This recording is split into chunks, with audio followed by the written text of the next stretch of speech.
Hello. How are we doing, folks? Wait, can you? Oh yeah, you can hear me. Hello. Happy New Year, folks. Oh, are you sleeping? Oh, it's cheering. Witty username. Hi. How's everybody doing? Sorry, I'm streaming so late. I was busy. Also, it's very dark. Is my light? Well, there's my light.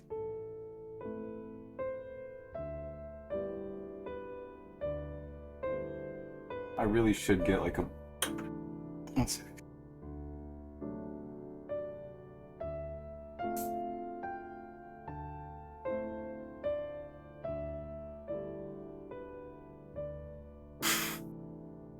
That might fall throughout the course of today. How was everybody's New Year? How's everybody in general? Did you guys have a good? Did anybody party for the New Year?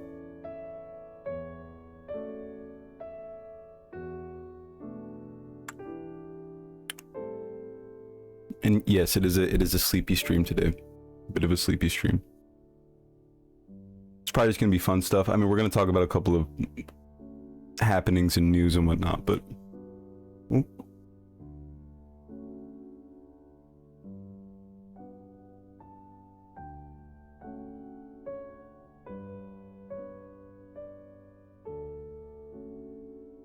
I didn't post.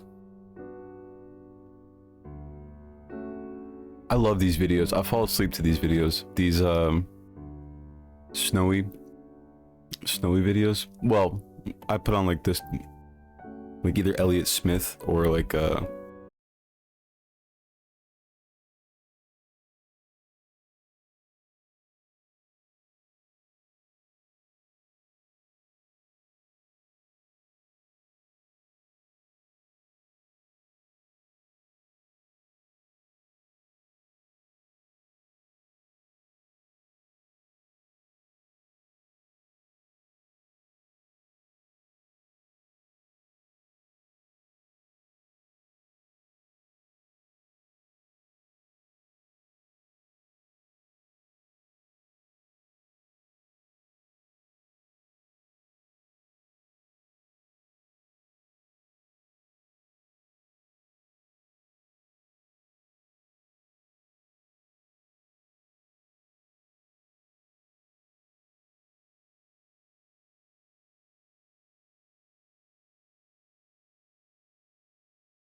It was good. It was a lot of fun.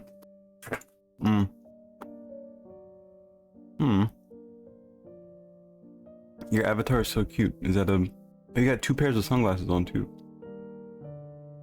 Yeah, it was pretty crazy. It was I mean, not like crazy, like, oh, last night was a movie for real. But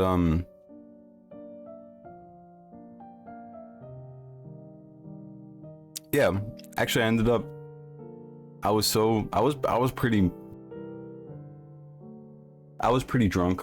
I was pretty decently drunk, and apparently ended up sleepwalking. Like they were watching, I wasn't watching because I don't give a shit about it. They were watching the finale of Stranger Things last night. And apparently I fell asleep out on the floor, and then I got up and mumbled something about being uncomfortable and walked into my friend's room, my friend and her boyfriend's room. They weren't in there. Instead of the guest room, her boyfriend was already asleep in there. I guess I didn't notice that or whatever. And I crashed in the bed with my friend's boyfriend. And she had to sleep in the guest room.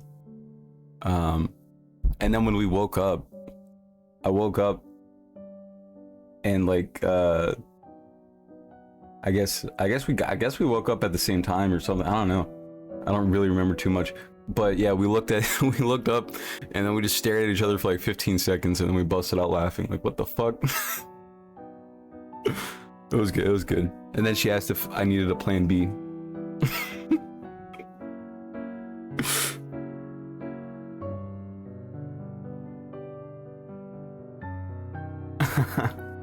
But it was good. How was your night, Coco? All right. Let's play some Wordle before we get started. It's gonna be a relatively short stream today, by the way, because I did start at 9 fucking p.m. Whoops.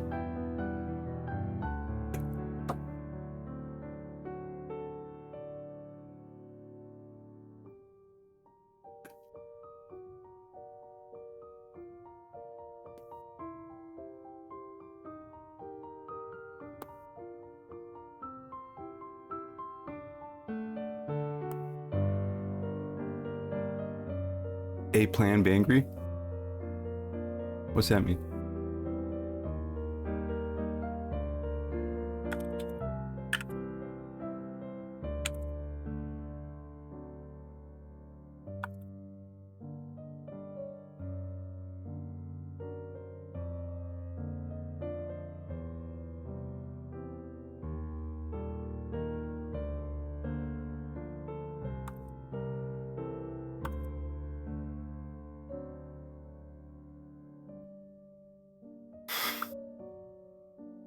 Got it.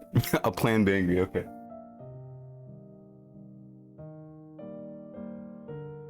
Ooh, it's getting hot in here. I should have posted on TikTok before I went live, damn. What word should I start with, do you think? What's a good word to start with? Nothing eventful last night, but I did find a pack of Swishers unopened in my yard this morning. I really didn't feel like going to the store, so what? That's awesome. Do you use Swishers mostly? People hate when I used to smoke. People always hated on Swishers, but I always felt that they were the best. For a while, I also hated on them, but I feel like they're probably the best for blunts, honestly. Especially like the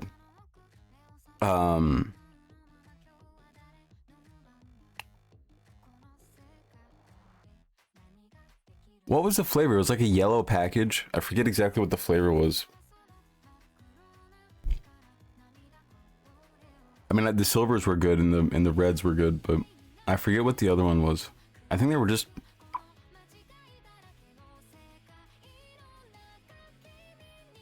I like White Owls more. White Owls are one of the easiest to roll with, probably. If we're talking about best in general, Roman Fielder, are you from NYC area? Zohan inauguration was a nice mood booster today. I'm not from NYC, but it is definitely a good mood booster. I haven't watched it yet. Oh, that's a good idea. We should watch that. One sec. Let me advertise myself on TikTok real quick. Angel, what's up? What? Wait, what? What word am I starting with?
Or else.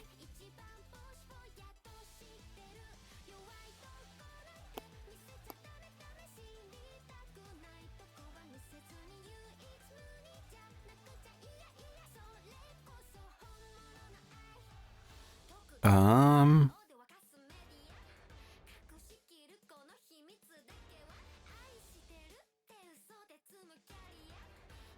Haley, what's up?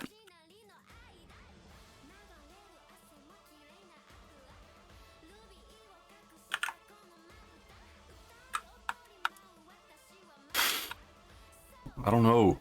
Haley, what's your suggestion? Do you have any? Yeah, I know. No repeat L's. Do you have any suggestions, Haley?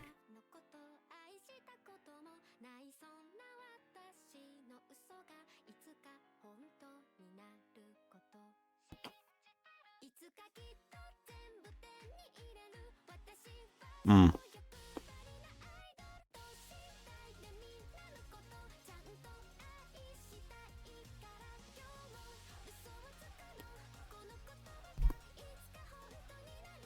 Let me lock in. Okay.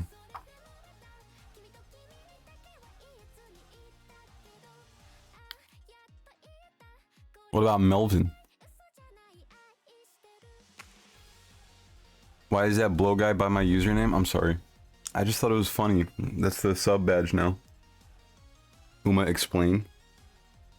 Where he's the mayor of Magaville.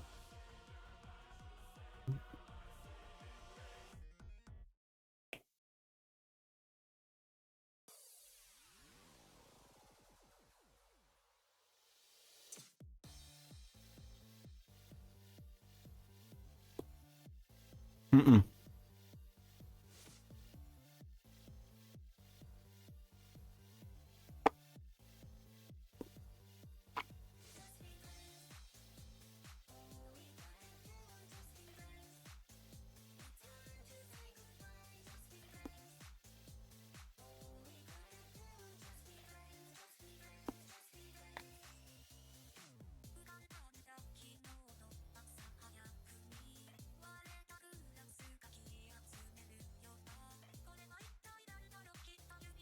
Oh my god. I just got a message saying, this is a TikTok message request. For many years, I've carried the weight of work and lived in solitude. The world has become exhausting for me. Depression has caused me great suffering. Even so, you are always the one I care about most, but I don't want to be a burden or interrupt your life. I have left you some money. Oh. Nigerian prince?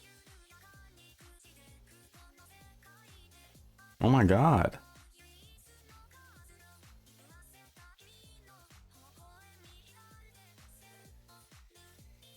$7 million buck. Plane? Maybe. Okay, we're getting close. There's an A as well.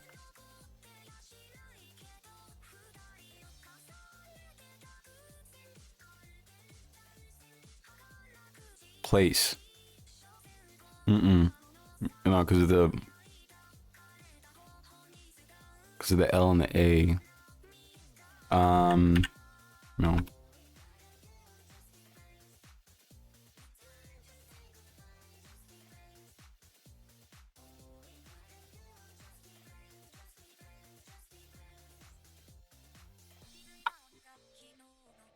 I wonder if A is the first letter. It would have to be, right?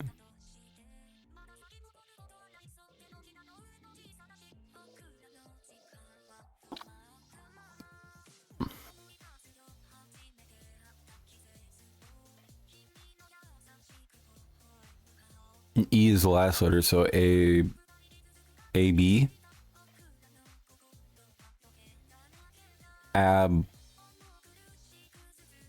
Blin. No, I don't know. You got, I was scared. You got this? I have no idea. There's an E at the end. There's an L somewhere. Not the second letter though.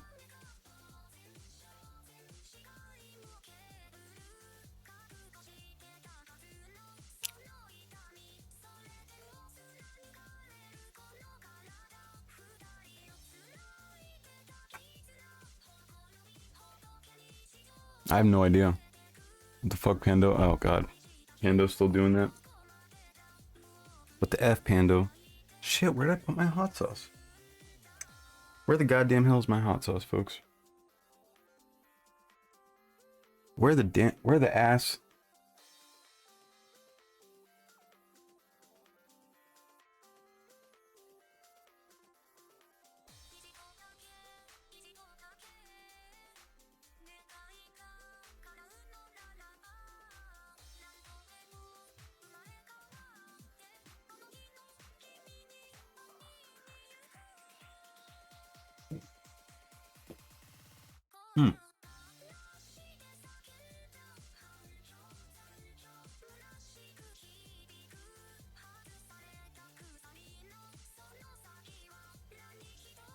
C and R.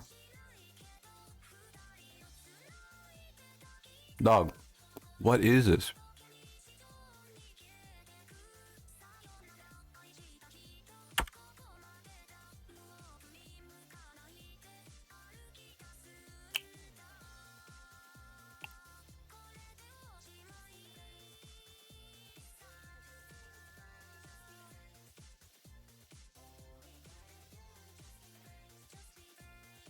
Anybody have a...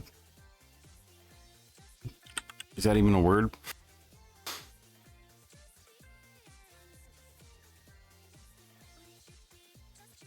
Anybody have any hints? Angel?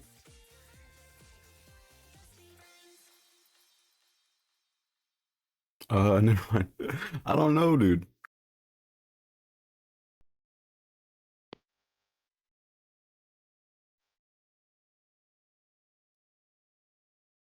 Plain? But without the U.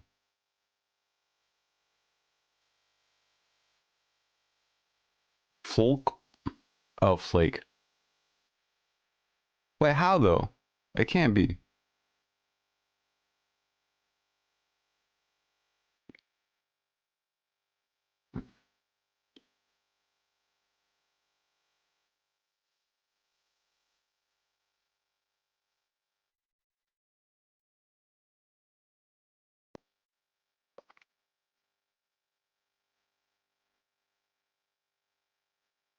But like, think. I'm stumped. Yeah, I don't know.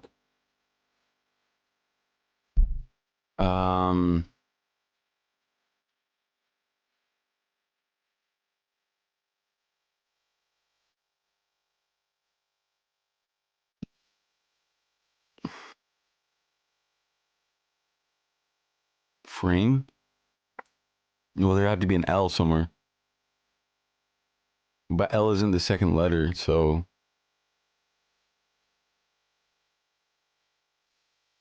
L isn't the second letter, it can't be.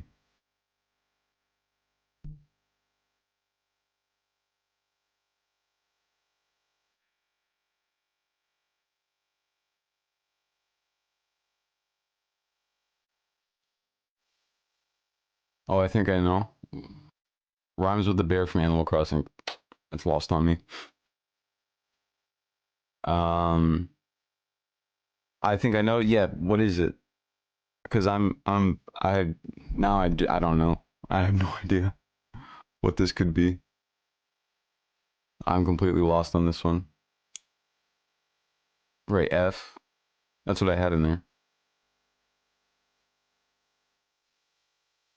I'm kind of done with this board. I don't. Oh, Fable. That's cool.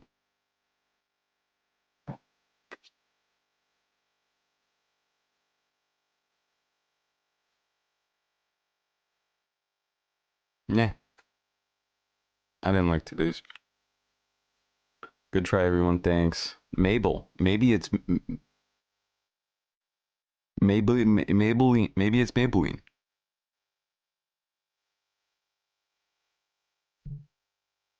Dude, why does my ad blocker just not work? Channels with no annual Peter Molyneux? and no hidden fees. That's the bear? That's the bear from... That's the bear from Animal Crossing? Fuck.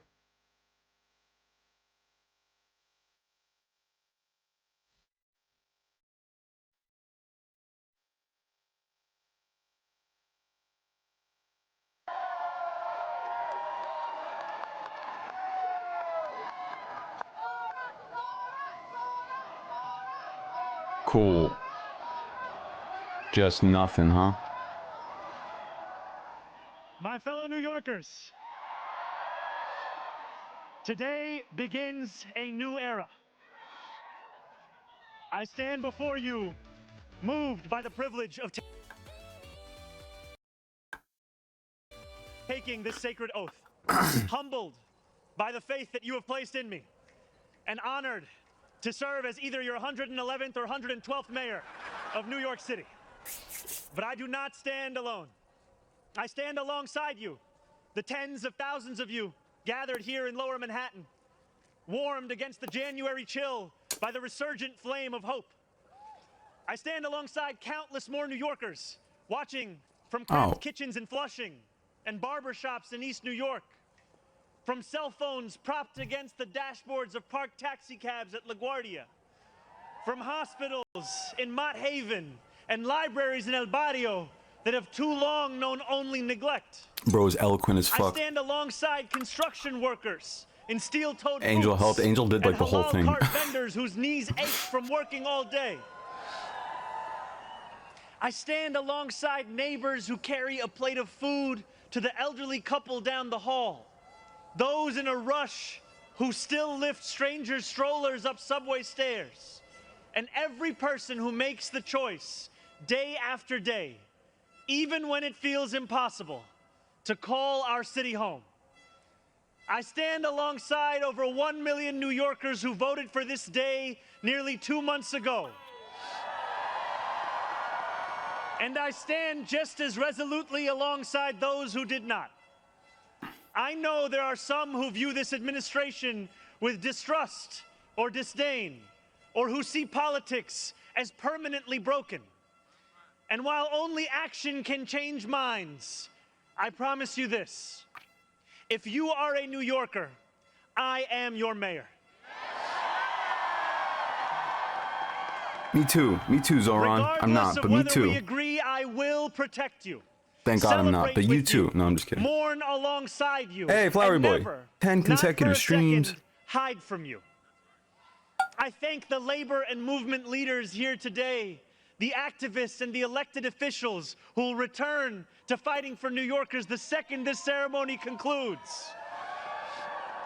And the Yes, I performers who will. have gifted us with their talent. Thank you. Hot take.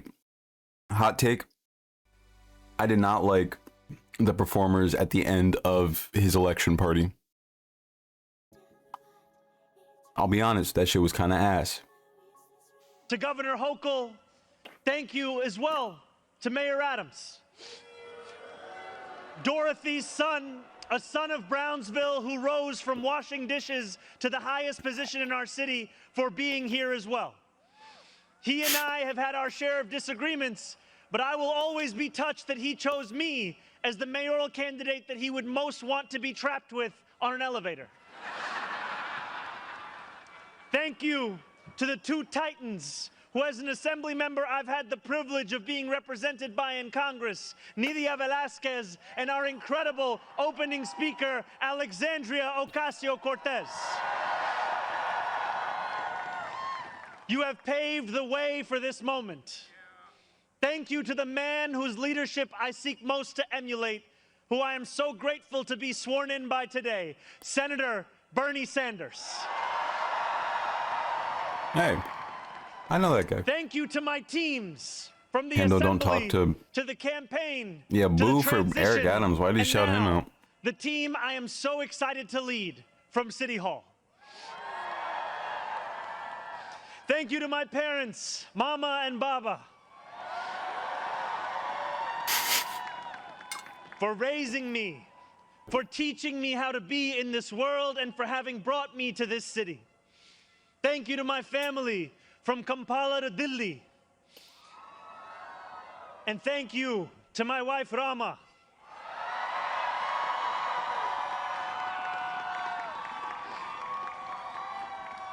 For being my best friend and for always showing me the beauty in everyday things. And most of all, thank you to the people of New York. What's happening in my earphones, dude? A moment like She is this so pretty. comes rarely.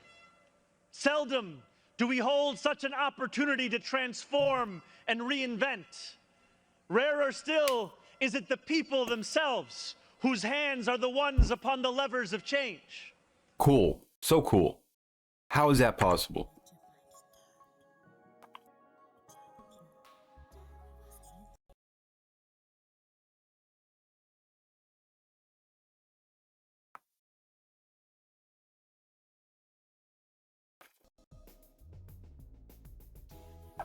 And yet we know that too often in our past, moments of great possibility have been promptly It surrendered was like breaking up to in my small earbuds. imagination and smaller ambition. What was promised was never pursued. What could have changed remained the same. For the New Yorkers most eager to see our city remade, the weight has only grown heavier. The wait has only grown longer. In writing this address, I have been told that this is the occasion to reset expectations, that I should use this opportunity to encourage the people of New York to ask for little and expect even less. I will do no such thing. The only expectation I seek to reset is that of small expectations. Beginning today, we will govern expansively and audaciously. We may not always succeed, but never will we be accused of lacking the courage to try. To those who insist that the era of big government is over, hear me when I say this. No longer will City Hall hesitate to use its power to improve New Yorkers' lives. For too long, we have turned to the private sector for greatness while accepting mediocrity from those who serve the public. I cannot blame anyone who has come to question the role of government, whose faith in democracy has been eroded by decades of apathy. We will restore that trust by walking a different path, one where government is no longer solely the final recourse for those struggling, one where excellence is no longer the exception. We expect greatness from the cooks wielding 1,000 spices, from those who stride out onto our Broadway stages, and from our starting point guard at Madison Square Garden. Let us demand the same from those who work in government. In a city where the mere names of our streets are associated with the innovation of the industries that call them home, we will make the word City Hall synonymous with both resolve and results. As we embark upon this work, let us advance a new question, a new answer to the question asked of every generation. Who does New York belong to? Me. For much of our history, the response from City Hall has been simple. It belongs only to the wealthy and well-connected, those who never strain to capture the attention of those in power. Working people have reckoned with the consequences. Crowded classrooms and public housing developments where the elevators sit out of orders. Roads littered with potholes and buses that arrive half an hour late, if at all. Wages that do not rise and corporations that rip off consumers and employees alike. And still, there have been brief, fleeting moments where the equation changed. 12 years ago, Bill de Blasio stood where I stand now as he promised to put an end to economic and social inequalities that divided our city into two. In 1990, David Dinkins swore the same oath I swore today, vowing to celebrate the gorgeous mosaic that is New York, where every one of us is deserving of a decent life. And nearly 6 decades before him, Fiorella LaGuardia took office with the goal of building a city that was far greater and more beautiful for the hungry and the poor. Some of these mayors achieved more success than others, but they were unified by a shared belief that New York could belong to more than just a privileged few. It could belong to those who operate our subways and rake our parks, those who feed us biryani and beef patties, picanha and pastrami on rye. And they know that this belief could be made true if only government dared to work hardest for those who work hardest. Over the years to come, my administration will resurrect that legacy. City Hall will deliver an agenda of safety, affordability, and abundance, where government looks and lives like the people it represents, never flinches in the fight against corporate greed, and refuses to cower before challenges that others have deemed too complicated. In so doing, we will provide our own answer to that age-old question. Who does New York belong to? Well, my friends, we can look to Madiba and the South African Freedom Charter. New York belongs to all who live in it. Together, we will tell a new story of our city.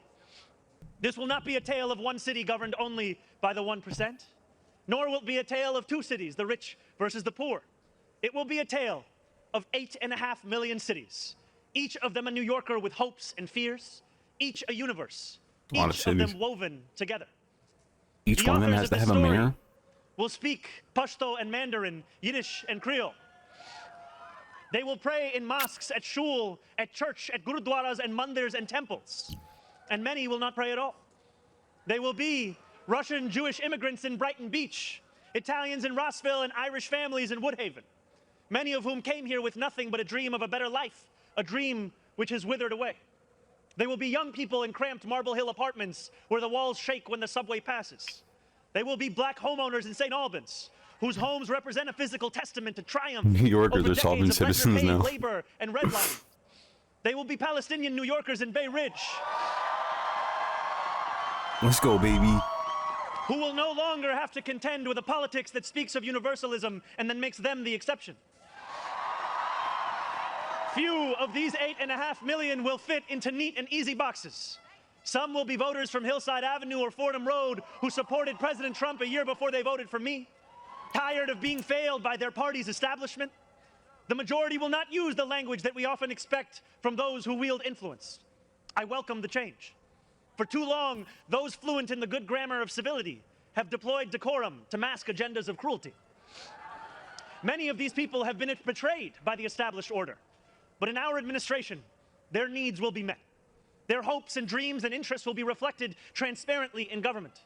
They will shape our future. And if for too long these communities have existed as distinct from one another, we will draw this city closer together. We will replace the frigidity of rugged individualism with the warmth of collectivism. If our campaign demonstrated that the people of New York yearn for solidarity, then let this government foster it. Because no matter what you eat, how you pray, or where you come from, the words that most define us are the two we all share: New Yorkers. And it will be New Yorkers who reform a long broken property tax system. New Yorkers who will create a new Department of Community Safety that will tackle the mental health crisis and let the police focus on the job they signed up to do. New Yorkers who will take on the bad landlords who mistreat their tenants and free small business owners from the shackles of bloated bureaucracy. And I am proud to be one of those New Yorkers. When we won the primary last June, there were many who said these aspirations and those who held them had come out of nowhere. Yet one man's nowhere is another man's somewhere. This movement came out of 8.5 million somewheres. Taxi cab depots and Amazon warehouses. Hell yeah. DSA meetings and curbside domino games. The powers that be had looked away from these places for quite some time, if they'd known about them at all. So they dismissed them as nowhere. But in our city, where every corner of these 5 boroughs holds power, there is no nowhere, and there is no no one. There is only New York, and there are only New Yorkers. 8.5 million New Yorkers will speak this new era into existence. It will be loud. It will be different. It will feel like the New York we love. No matter how long you have called this city home, that love has shaped your life. I know that it has shaped mine. This is the city where I set land speed records on my Razor scooter at the age of 12.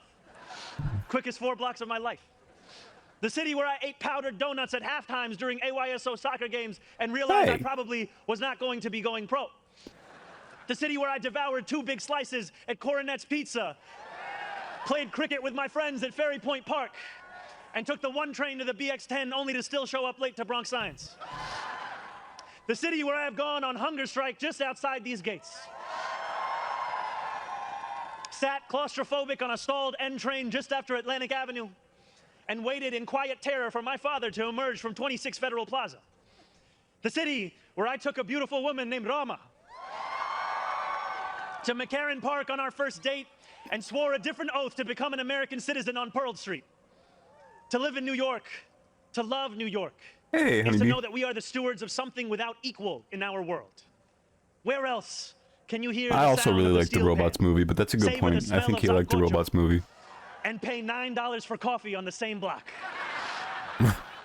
Where else could a Muslim kid like me grow up eating bagels and lox every Sunday? That love will be our guide as we pursue our agenda.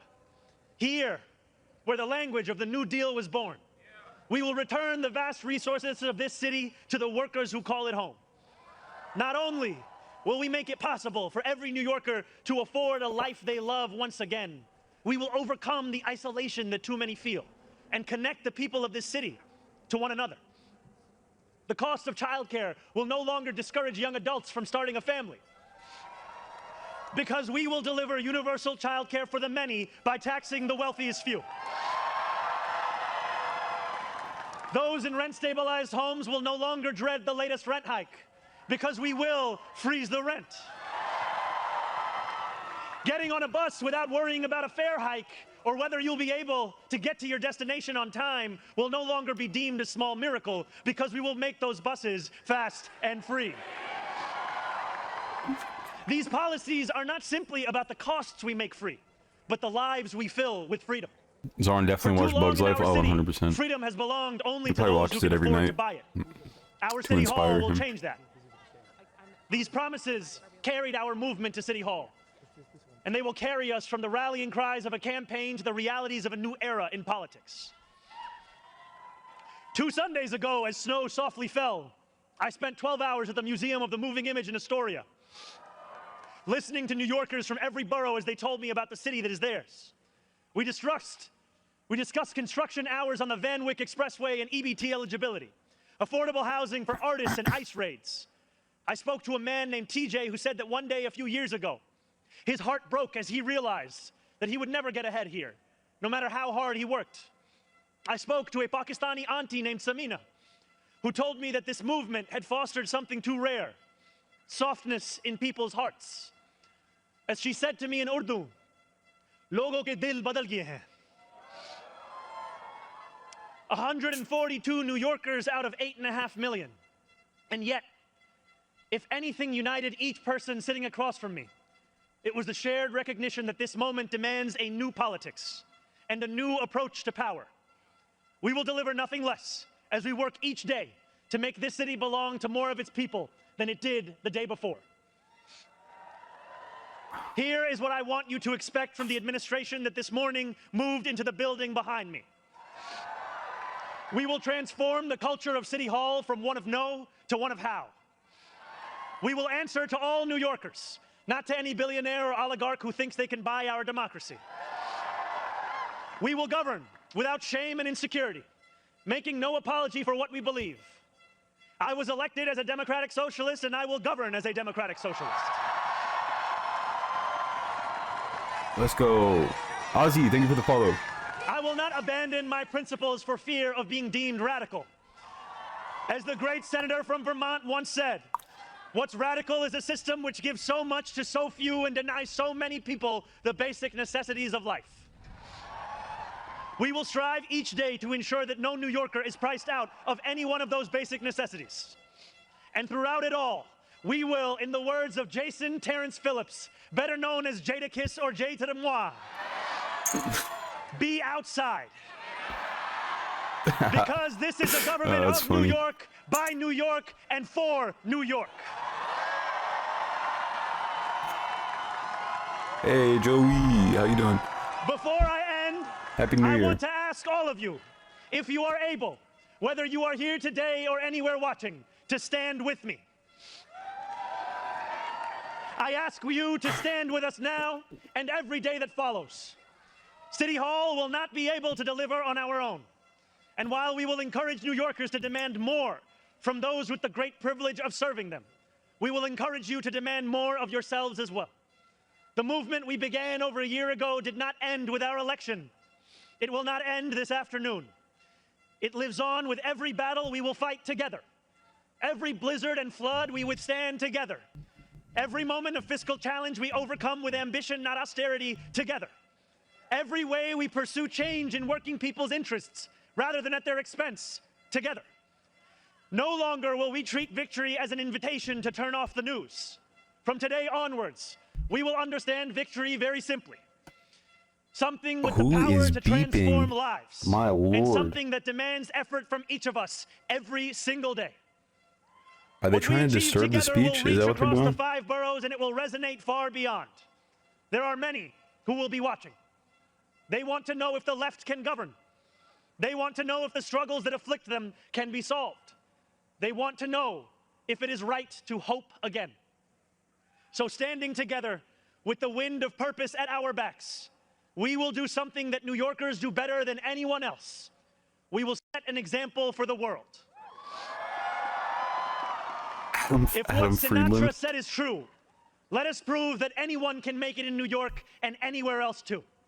Let us prove that when a city belongs to the people, there is no need too small to be met, no person too sick to be made healthy, no one too alone to feel like New York is their home. The work continues. The work endures. The work, my friends, has only just begun. Thank you.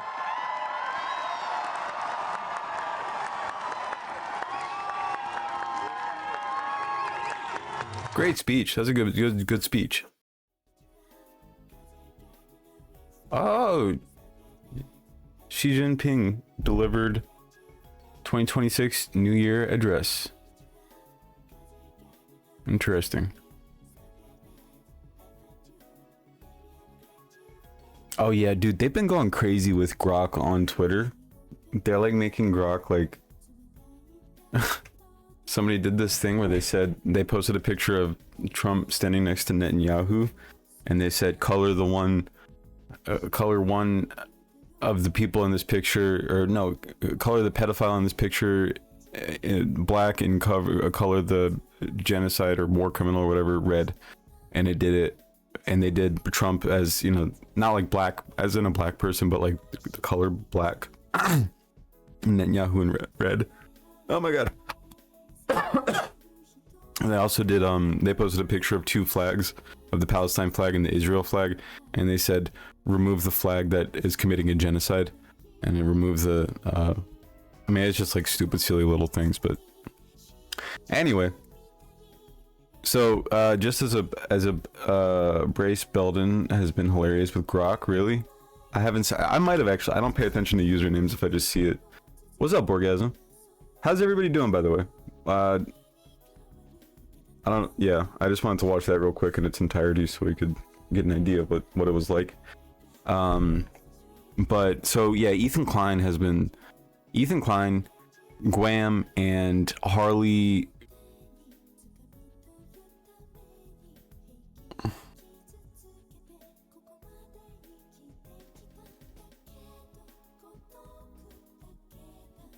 Harley went into Hassan Piker's chat. Who was there for that? Was anybody there for that?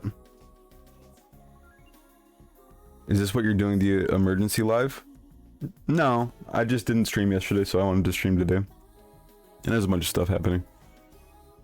I wanted to talk about Nick Shirley. Oh, he's TrueAnon. I see. I follow him, I think. When isn't he being a drama queen? But it's just so... Echo the microphone. It's just so ridiculous what he's doing right now. So he posted, I'll find it. Hold on. Or maybe it's still up. Or no, let's just go to the Reddit.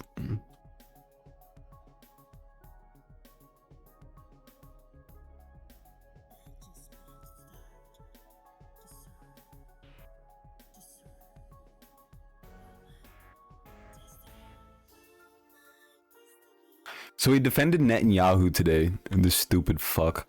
Oh my god. Fuck the New York Times. What do Ian and Anissa think?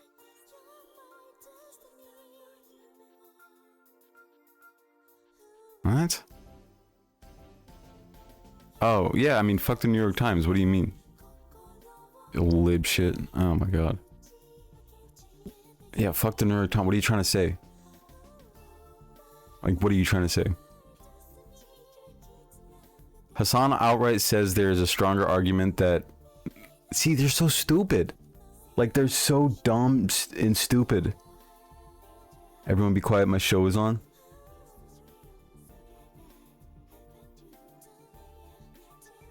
They're so fucking stupid. Well, look at the tweet. This is what they're freaking out about this.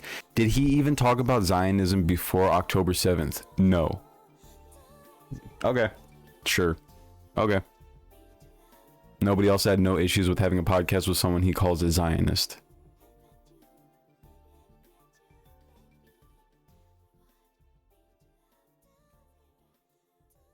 Yeah, because Ethan didn't come out as a Zionist as much. He kind of did, but wasn't so public about it. Didn't commit his entire life to being the worst person on the planet.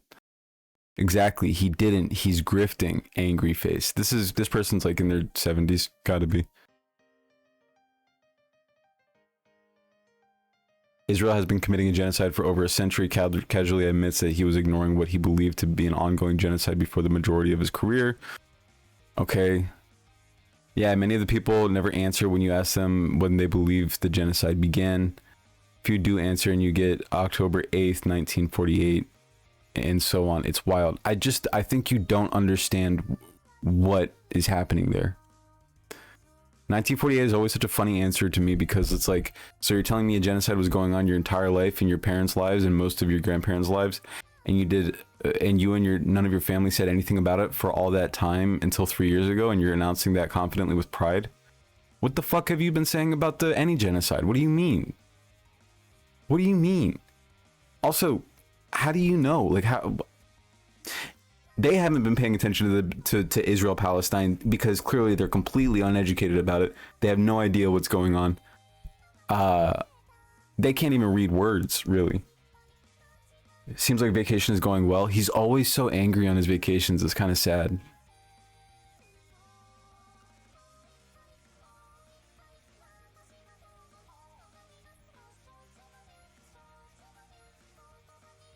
No, nor Israel or Palestine. Nor Israel nor Palestine. That's not how that turn of phrase works. It would be neither Israel nor Palestine. Nah, he talked about whether teenage girls are old enough to mount. So true, King. Not at all. This is crazy. It's easily disprovable too. Like you could, I thought people go on vacation to chill, not Ethan. He's on his phone 90% of the time. Who, Ethan? I think I get what feeling he has, because I also kind of get this feeling that if something happens and I don't like comment on it, the situation's gonna be fleeting, and you know, because media moves very quickly, especially in streaming. So I think he feels that if he doesn't comment on these things right away, he's gonna miss his chance. I get that feeling, but that doesn't mean that I act on it. Like if I'm with my family and I'm like, oh, this shit just happened, but I'm with my family for the rest of the day. This shit waits till, you know, whenever I'm not with my family. You know? Can't log off and touch grass, yeah.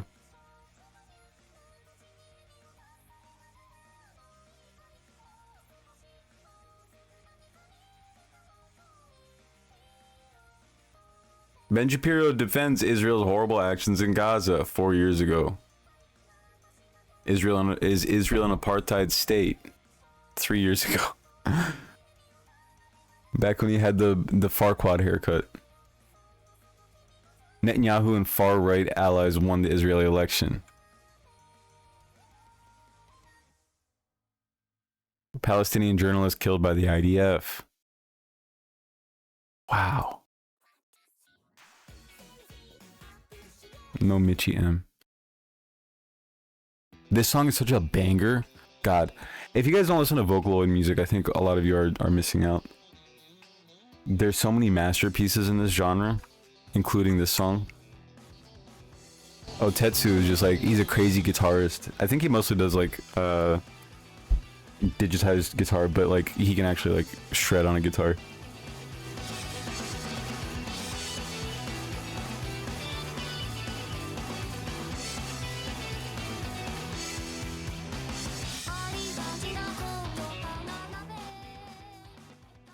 That makes that's what makes me think I've seen Anamanaguchi live when the Miku collab happened. Oh, true. Really? Wait, did you see, did they have a hologram? Was it like a Mikunopolis hologram?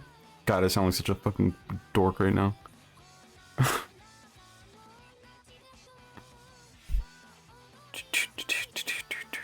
No, but the Vocaloid part was there. I don't know how they did it. Oh man, yeah, they do the holograms like what they did for Tupac and Michael Jackson. Shit is crazy because it's like a gigantic hologram. Like the thing is huge. It's just, and they have the newer ones. They have these drones. They have drone shows that accompany it, and they have like all this art on just being done by drones. It's crazy. But tickets are like two grand sometimes. 2 to 3 grand. Some they're probably more expensive now. It's a rich people activity. So yeah, where did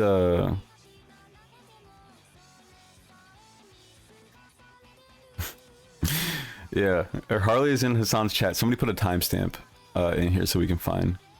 Nicholas Diorio is the worst commentary channel. Who did this video?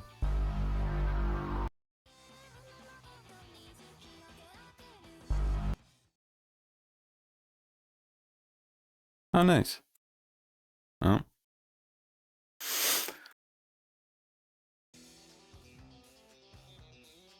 The core of where is the post? There was between the differences there would never be a Bin Laden if the U.S. Oh, here it is. This shit is insane. Is insane.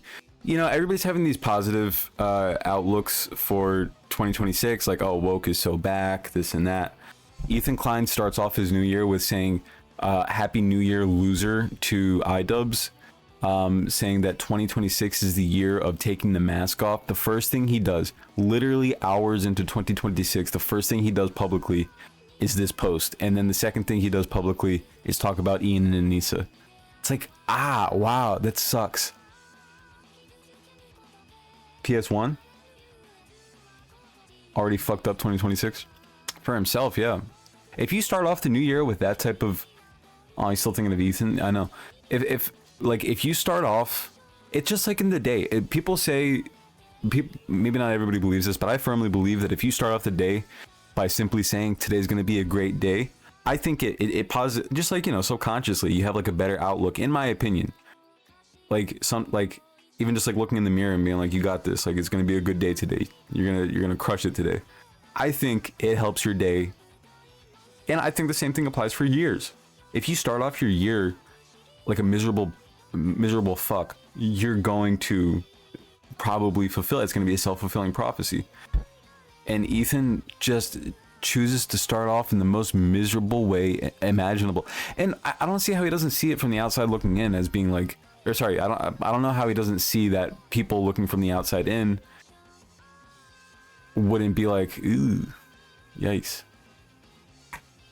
A post here got 2,200 points. Oh, I know, that's from H3.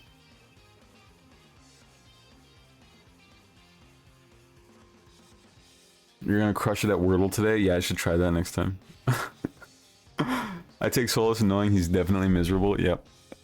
Yeah, which sounds shitty to say, but like when such a shitty person is doing this shit, then you know, whatever. So he says, here is what he's. I don't know. Oh, this song's also a banger. Dirty Metallic, what's up?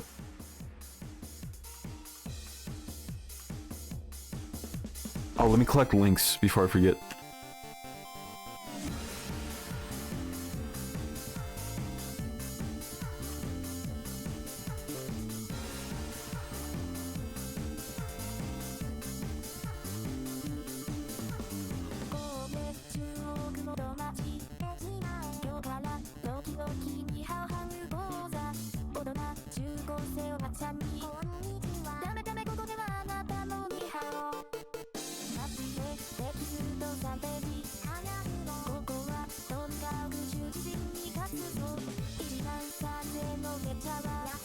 Oh, come on. Discord is such a bonehead sometimes, bro.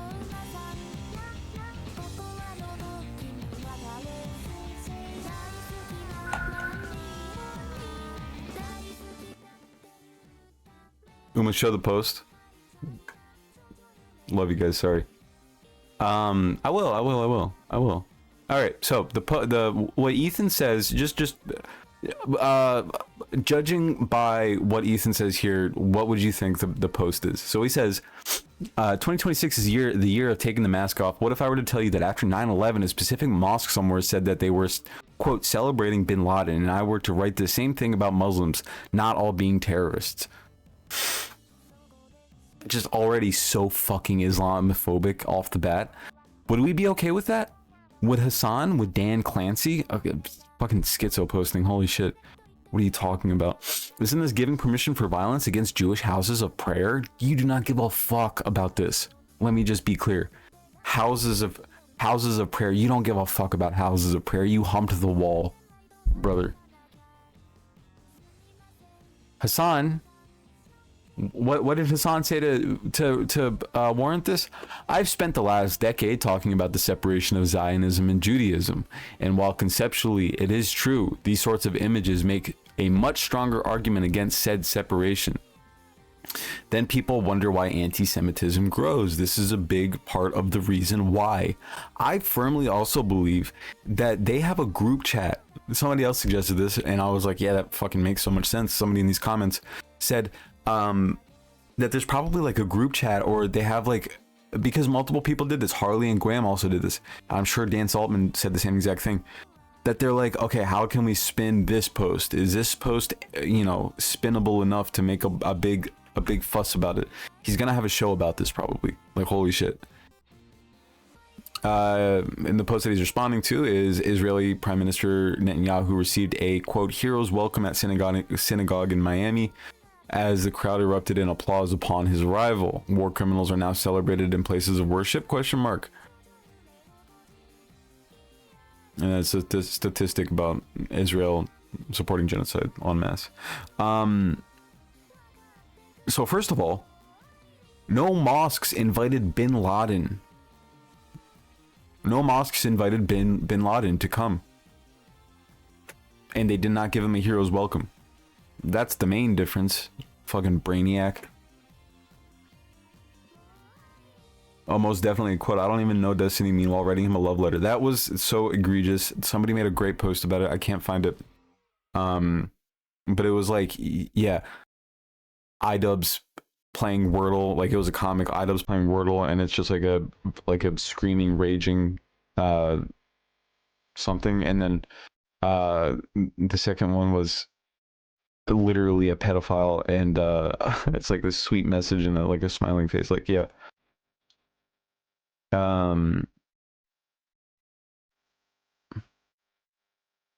Oh, the posts. Oh yeah, somebody made a fan cam. Somebody made a fan cam about me. Of me. Enemy of my enemy is my friend.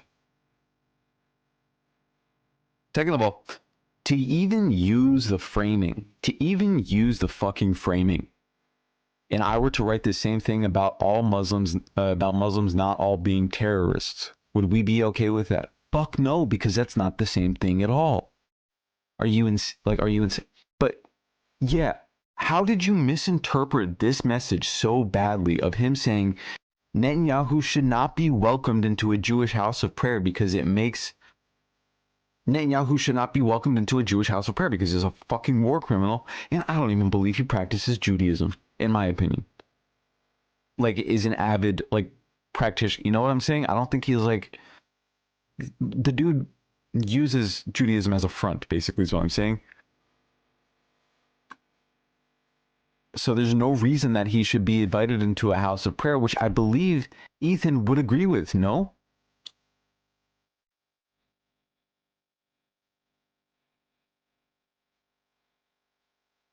Do you think Ethan scrolls through the viewers of his stories to see if Hassan viewed it? Probably. Or at least to see who viewed it.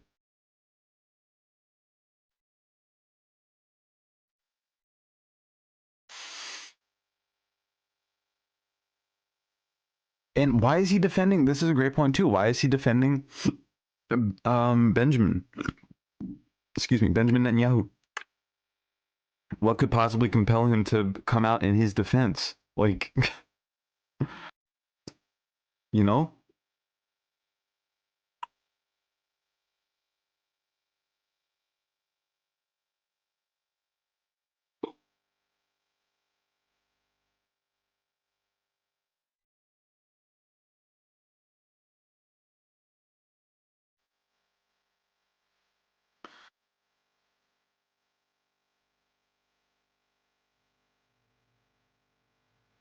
Everybody's saying that, yeah, it sounds like you're defending Netanyahu. Because why is he taking issue with this statement? It's crazy. Isn't this giving permission for violence against Jewish houses of prayer? What the fuck are you talking about? Where did he say that? And then Graham did the same thing. She's such a dumbass. Another banger from Ethan's girly. So now Hassan is literally saying there's no separation between Jews and Zionists and blaming anti-Semitism on Jews. What? Huh? Literally. Words mean things, Guam. She blocked me. So I can't rage post. Not literally, but I can't reply to her. But like words mean things. We can still view the tweet, see if she got ratioed or not. Because I just really hope that like this isn't one of those fucking fuck this guy for real. Blaming anti-Semitism on Jews. Literally saying there's no separation.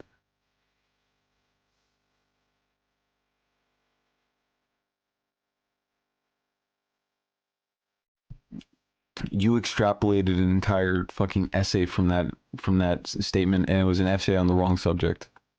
Like, what a stupid person. That's all I can really. That's like I'm speechless. But I say wordless. Can these people not read what is going on? Somebody's saying it all. This is not the first time he's had a crash out after Hassan criticizes Netanyahu. That's what I'm saying. Like, how is he?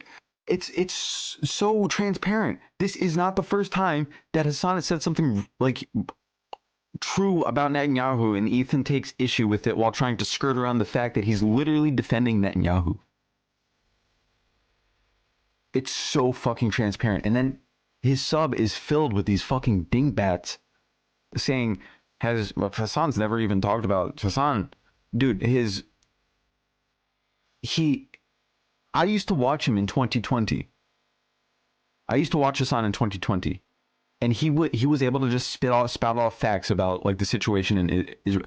He's able to spout out facts about most political situations, but specifically about Israel-Palestine, because he's studied it. He has a rich history in the subject. So and they're just posting, and it's this circle jerk of just like the most.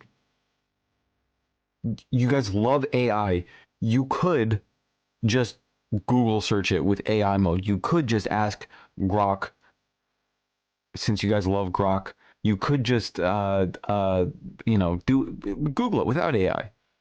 It's easily Googleable information. Just go to his channel and search like by oldest Israel. It's amazing how she always arrives at the wrong take. You know, she used to be like a writer. She was working on a novel. She has a Medium page where she would write short stories and stuff. And she like billed herself as an academic. But this person says it like perfect. Oh, that's content crash out. Says it perfectly. She somehow always arrives at the wrong take. And I can't tell if it's because she likes Ethan so much that she'll just agree with whatever the fuck he says, even if she knows it's wrong, or she's genuinely like stupid, like stupid. Was this the travel influencer? It's girl with a microphone. Guam. And then you got the other side of the same coin. The actual anti-Semites like BE who are mad about Hassan posting this because they claim he's doing Jewish exceptionalism. Pull out Twitter crash out over Hassan just stating facts. No shot. Don't tell me that Bad Empanada is mad at this statement. She's either a bad faith or completely illiterate, both. I don't know. But she was a writer. Like her writing isn't bad. I read her short story. She's good at writing, it seems. So I don't know. No shot, Ben Empanada. Everybody always tells me, no, he's not actually anti-Semitic. I kind of dropped saying that because, like, it does, for people who don't, and most people don't believe that for some reason. Most people who know who he is and who are leftists or socialists or communists, they won't accept that. They won't accept that they'll say, like, no, he's just combating Jewish exceptionalism, which is a real thing and, should be combated 100%, or supremacy. However, I believe that he is, just because he is okay with it being in his space, He defended one of an extremely anti-Semitic user in his Discord, And even if what he says is not necessarily anti-Semitic, if it's just edgy and uses the word Jew a lot, he may not be anti-Semitic. But the fact that he's okay with it being around him, and his stupid fucking excuse, well, I don't moderate my Discord. It's like, well, no, you did, just in the opposite direction. Like, we could see you with our own eyes moderating your Discord, but you just didn't do it for one specific person. Anyway, and he happened to be anti-Semitic.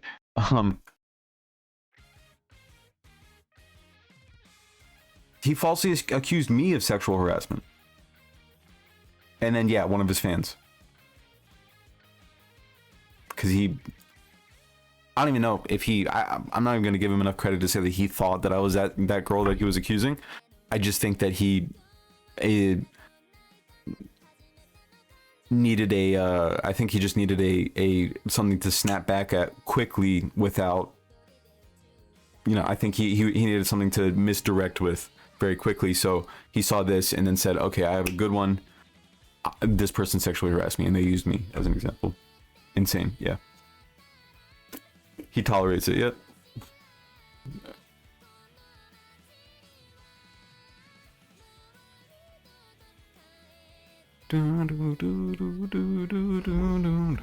Where's that tweet? I want to find that tweet from Glam. Glam.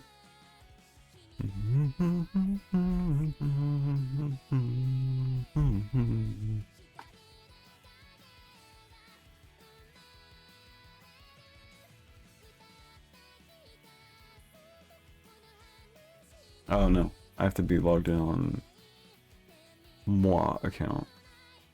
That situation was so stupid, I know. Don't remind me.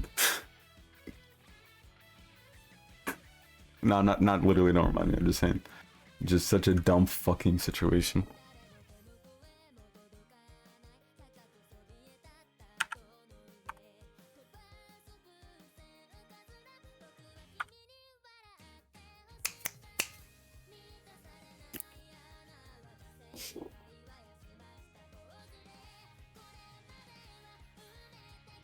Oh my god, that was the cringiest thing. I wonder if I still have screenshots from that shit.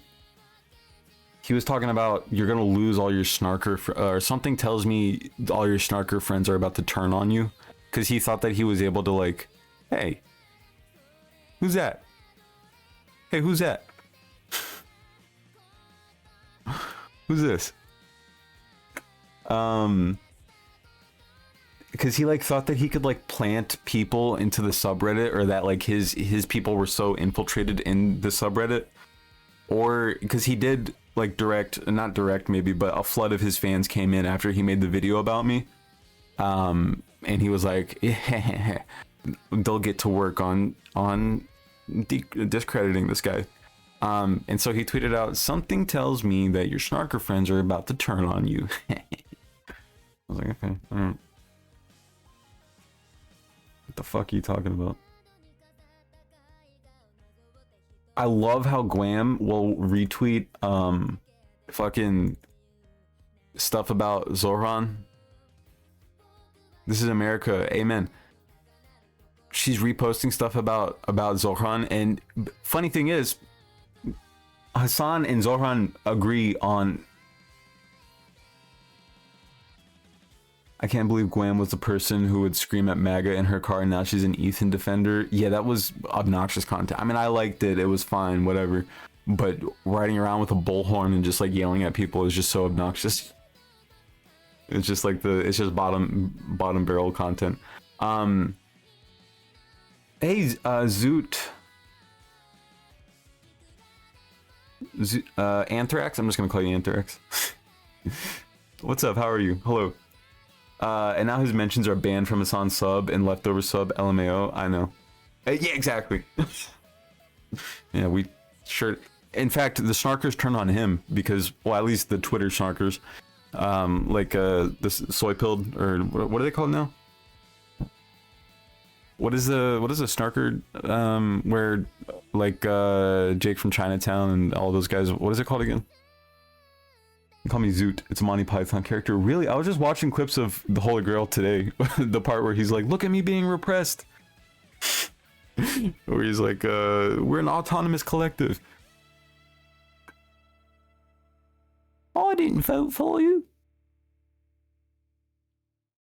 Well, how did you become king? What's up, dude? Zoran would hate her. That's what I'm saying. I didn't vote for you. I love the part where he's like just like jumping around. He's like, look at me, I'm being repressed. Such a great show or a movie.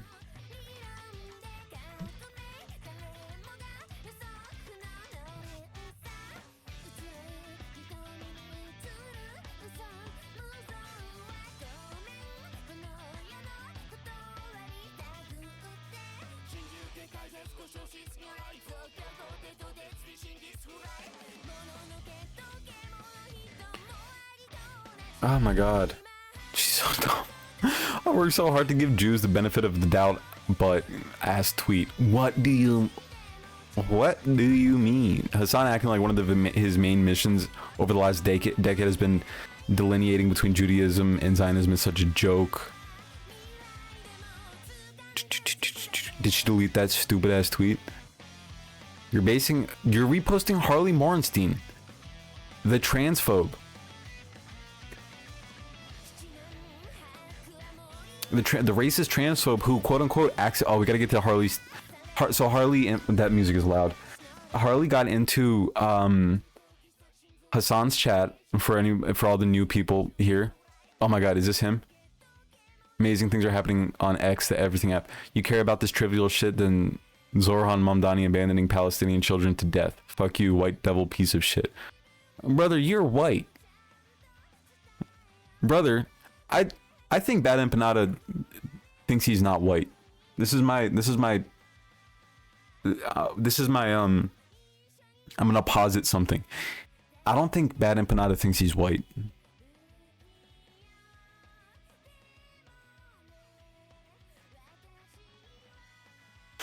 I really don't. We'll get back to that. Where did she fuck this guy for real? The speech happened at a super orthodox synagogue in Miami-Dade County, which is heavily conservative. Lots of old people, and I imagine a congregation of many older Jewish folks. To say the congregation is a face of Judaism is fucking ignorant. Okay, don't do that. You're not a Jew. I don't think you should be. I don't think you have the authority to say that. But no, it's not the fucking face. Who's saying that it's the face of Judaism? To say that this congregation is the face of Judaism is fucking ignorant. Who said that? Dumbass. Who said that?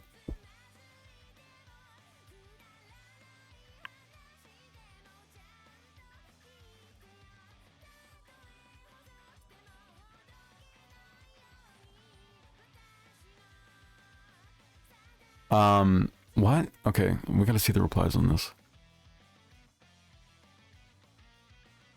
Denims, who is not Jewish, makes grotesquely bigoted statement that anti-Semitic association, that it is anti-Semitic to associate Zionism with Judaism. Hassan saying he's been separating Judaism and Zionism for 10 plus years, but this is basically impossible in times like these, where increasingly the dumber people don't think beyond Netanyahu and synagogue equals Zionism and Judaism are the same.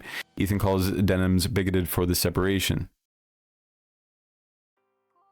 He's not even saying it's impossible because people are dumb. He's saying that it is impossible because of a single video from... No, he's not. If you're going to say he's saying the opposite of his actual point, you probably shouldn't include his words because then people can read it.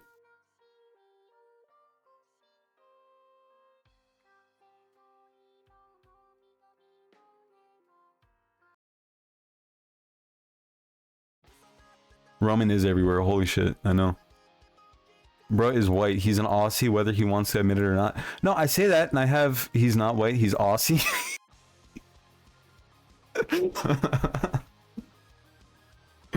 I mean, he's white. He's like... He's Greek, right? Something like that. Like, I mean, he's white. He's still white, but, like... I think that led him to believe that... Because... the reason I say that is because he... And it's the same thing with, no offense to any Mike from PA fans, I also think that Mike from PA treads a little bit too close to not behaving as a, as a white person should. I don't know. like when he tried to call out some lady named Hermania.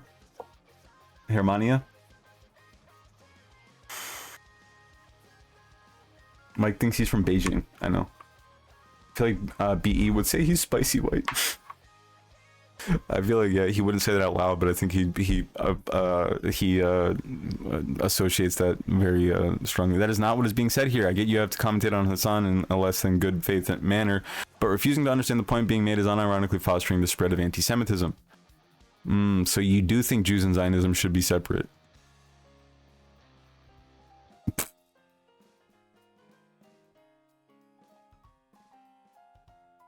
What the fuck does this dumbass have to say? He'd rather validate anti-Semitism instead of condemning it. Probably because it performs better with his audience. Look what these Jews are doing. No wonder people hate them. Right, Harley. Right, Harley. Am I not allowed to reply to this? Because under her post? I guess. He's literally explaining anti-Semitism in the same way that anti-Semites justify themselves.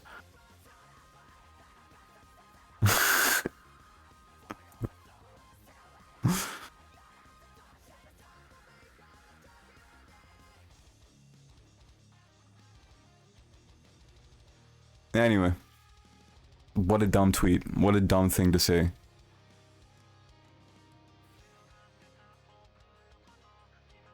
Good thing you didn't say that. Hey, Emily. Okay, so there's that. Whatever the fuck that was. How does she not feel embarrassed? Aren't you embarrassed? Like, how are you not embarrassed by this? Everybody, every comment, except for the racist transphobe.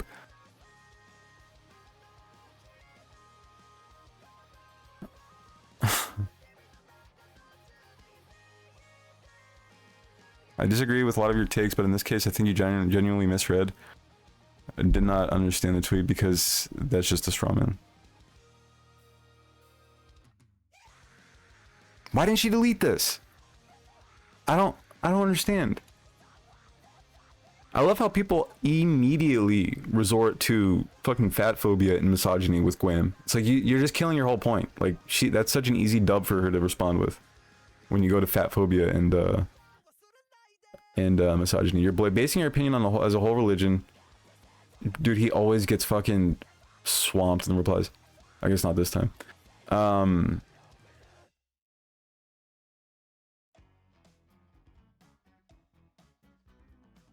You're basing your opinion on a whole religion. No. Nope. Didn't comment on the religion itself, other than pointing out what's being conflated with it.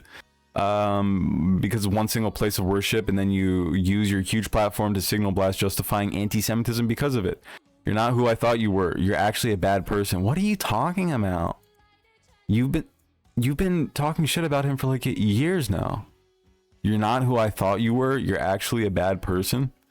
You're a big meanie, is what that translates to.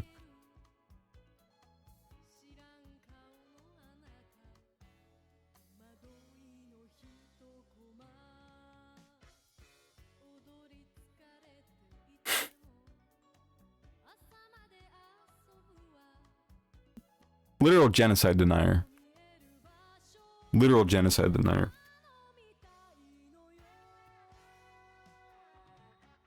Me and Bad Empanada are from the same town. He's white? No way. Back in the 90s, he wouldn't have been considered white here in Australia. Neither would I. But not in this day and age. Mike thinks he's. Oh yeah. No, I think Mike is aware that he's white. No, I think he's aware that he's white. I just think he doesn't act in the manner that he should for being a white person. There's other white leftist streamers who are dead as have seen people talking about them like they're not white.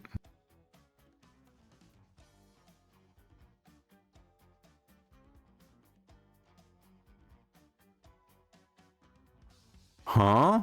I remember seeing a post on Leftovers about Harley grooming a 16-year-old. No shot, really? No, what I meant about Mike from PA is that he made a really stupid tweet. A recent post? Let me find it. Yeah, that's crazy. I have not heard about that. That's wild. There's been allegations about Harley forever. About grooming? That's insane. I never knew about that. What the fuck?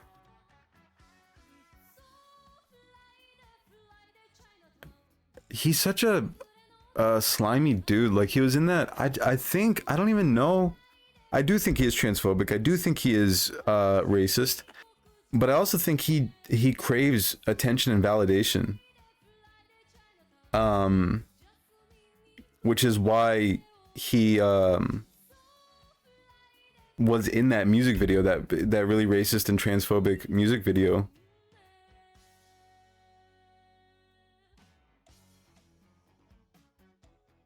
Because he craves validation so much, and he found like a crowd of people that accepted him after his career fell off so hard.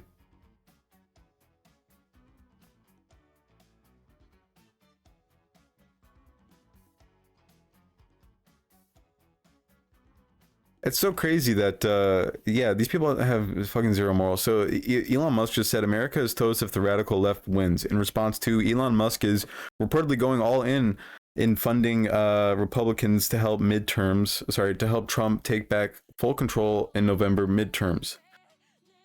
And he said, America is toast if the radical left wins. They will open the floodgates to illegal immigration and fraud.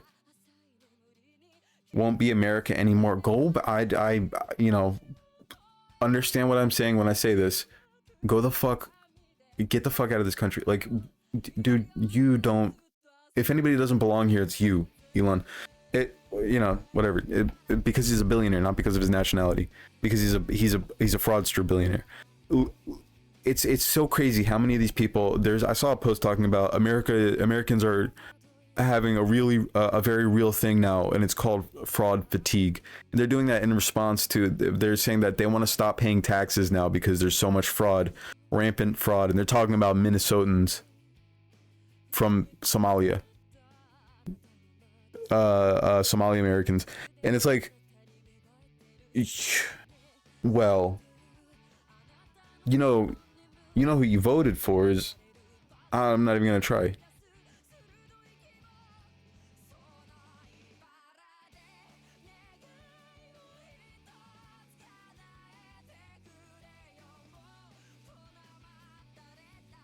None of that smoke for the military budget, though. Literally the most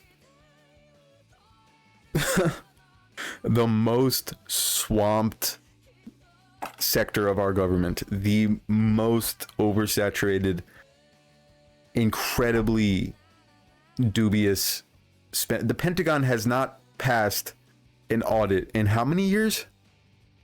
The Pentagon has not passed an audit in, like, what? I don't even know, 3, 4, 5 times.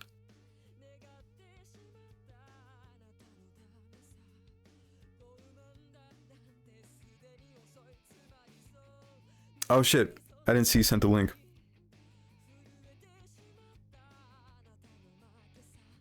Did you see this bombshell that was dropped?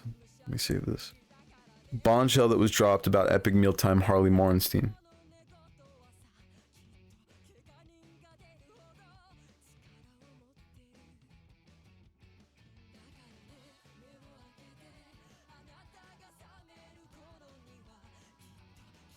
Okay, whoa. Hold on. What the fuck?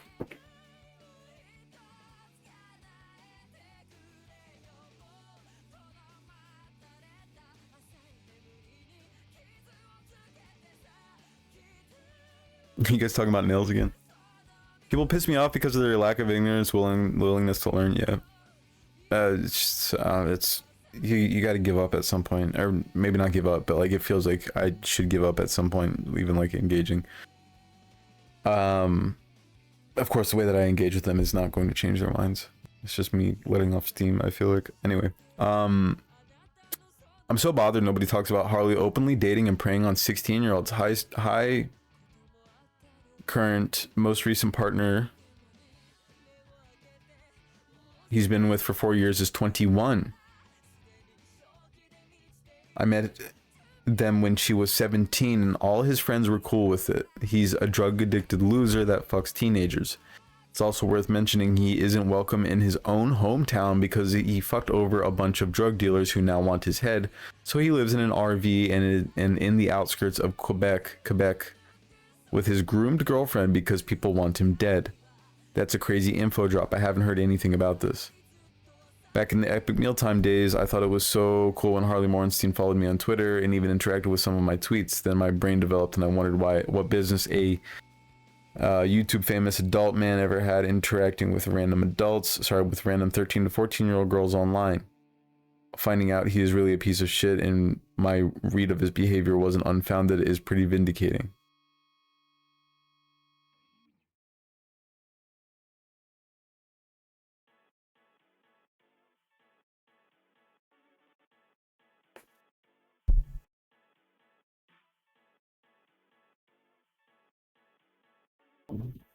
Look, he has high cholesterol.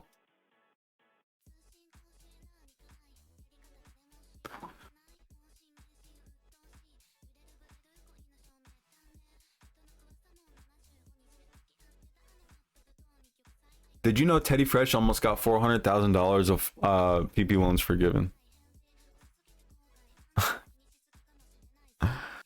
They're just a small business trying to. They're an online shop.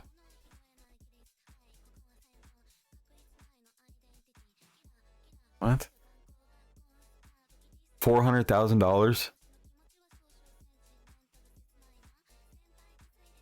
I want to try the magnet nail art.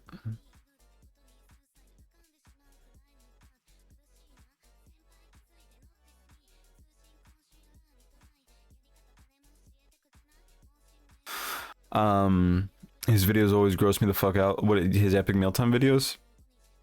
I don't even know what he does now, but his handle is Harley Plays, so I think it's gaming content now. This is a big thing he does and has done for decades, and I really hope he hasn't crossed any boundaries with you beyond chatting. Unfortunately, this is his reputation, and look very closely at who his friends are. I promise they all know and are okay with it, because if I know, they do.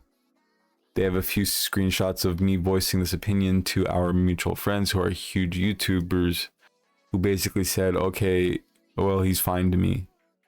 In response, I've since distanced from them after meeting his grooming victim girlfriend.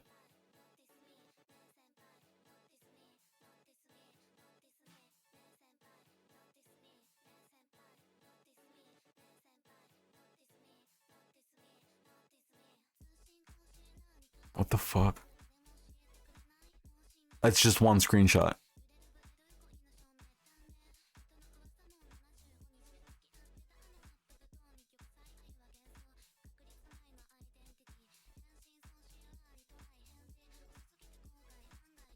That person claiming I'm dating a 16-year-old, that wasn't the claim. See, that's how you plant. It was a masterclass in manipulation. This fucking Harley guy. Starting off with a false claim, presenting a claim falsely, and then saying, I'm not doing that. They never said that you're currently dating a 16-year-old. They said that you started dating her when she was 16, 17.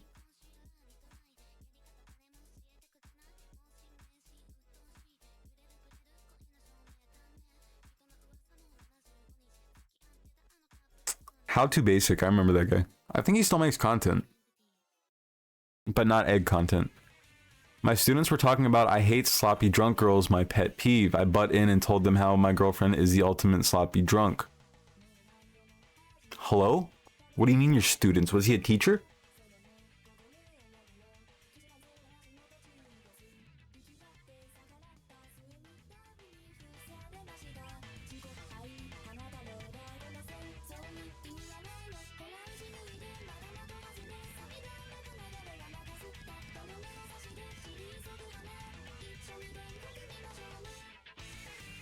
I don't know any of this lore. Substitute teacher in high school. Oh, what's up, Jim? How you doing? Yeah, completely unaware of this. I know too much. I don't know any of the lore. That's a blessing, not gonna lie.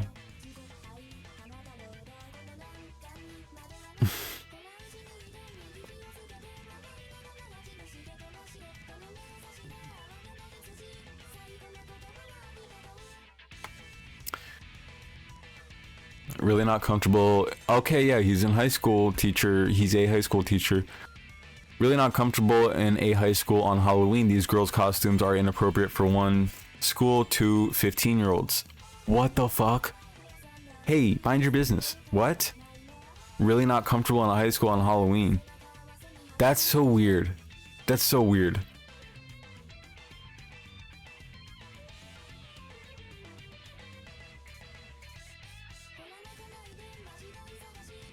We appreciate your knowledge. Yet seconded.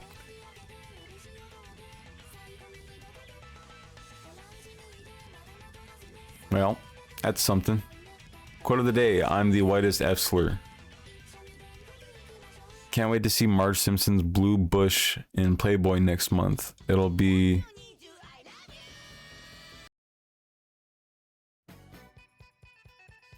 the second Playboy I bought since that slut from Spice Girls.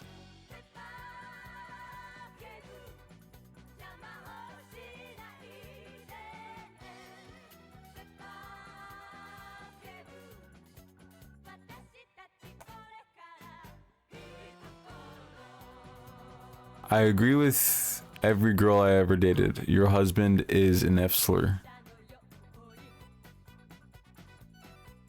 Nonstop playing retail therapy on Facebook, but I'm the F slur because I play StarCraft 2.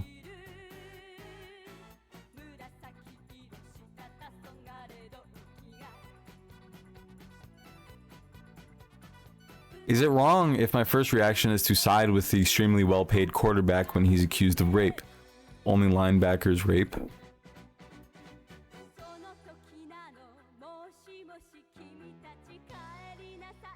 Hate my IG algorithm, thinks I'm very horny at all times, probably because you are. Wow.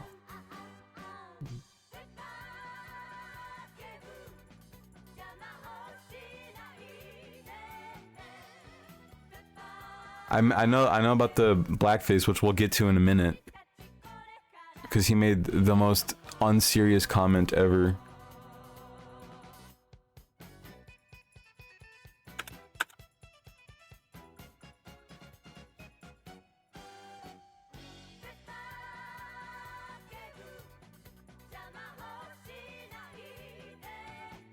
StarCraft might be a direct pilot pipeline. Such a self-report. A creep supports age 3 must be Tuesday. This is why the whole crew from YouTube days don't fuck with him anymore. That's because he screwed them over financially. Him and his brother basically kicked the other co-founder out to take total control. Check out his AMA from him. Sterling Toth. That's hilarious. Why? So he could do a video a month describing what a Twix tastes like to his 750 remaining fans? Like, actually, your God, he's so like unself-aware. He did like a coup of his YouTube channel that focused on making shit with bacon and talking about, I guess, candy bars. Like, all that does is give you terrible PR and further tank your company.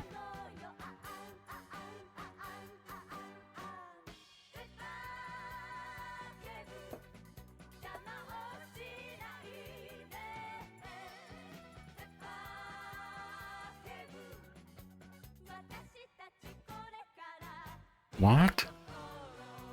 Wish Lady Gaga crowd surfed naked on heroin at the concert I went to. Hey, yo, what? Yeah, okay, well, this is completely bizarre and disgusting. Holy shit.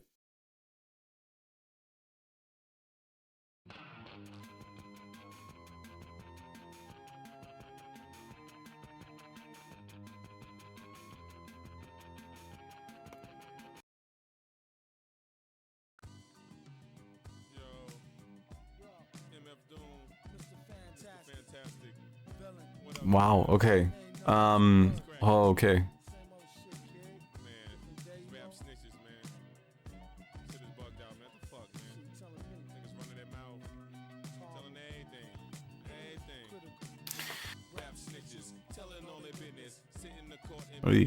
Okay.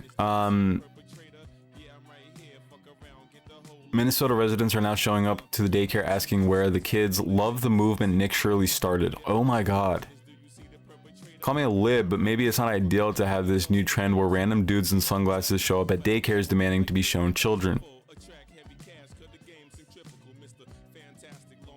Oh my god. You love random adults showing up at daycares demanding to see young children. Where are the kids? It would be concerning if parents left their kids at a daycare till not nighttime. Yeah, also what?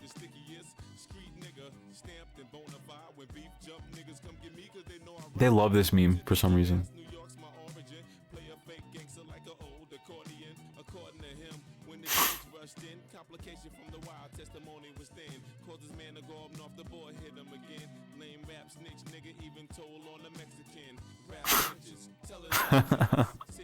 Did you hear that lyric?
Oh man, I'm out of water. We had a teacher start dating the guys right after graduation. My god. Okay, so on to, let's see if we can even find it. Oh yeah, somebody actually gave the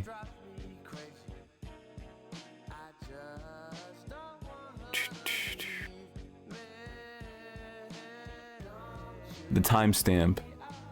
Somebody posted this, the timestamp.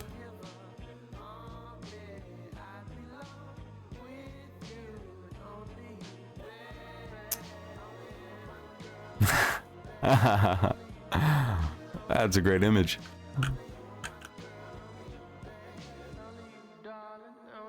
perfectly describes what he just posted. I believe it was 3 hours and 1 minute. I think we can find that pretty easily.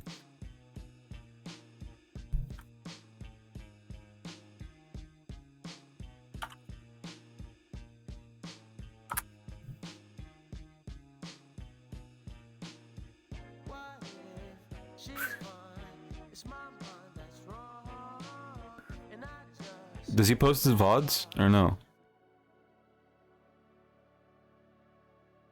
Oh yeah.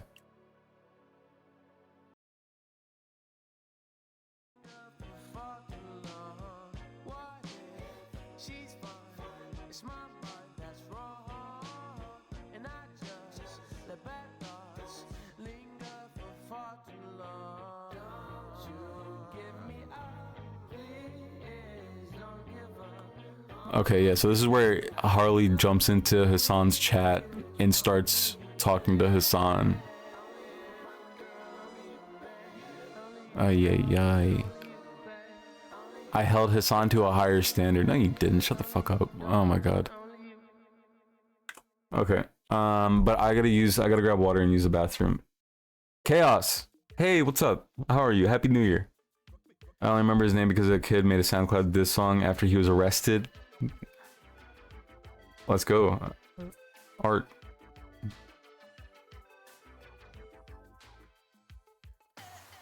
Uma, the second teacher who was arrested on property was because he was having sex with a boy on the baseball team. Fuck.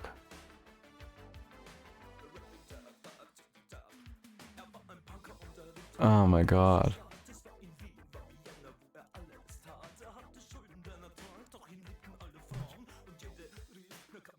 Okay,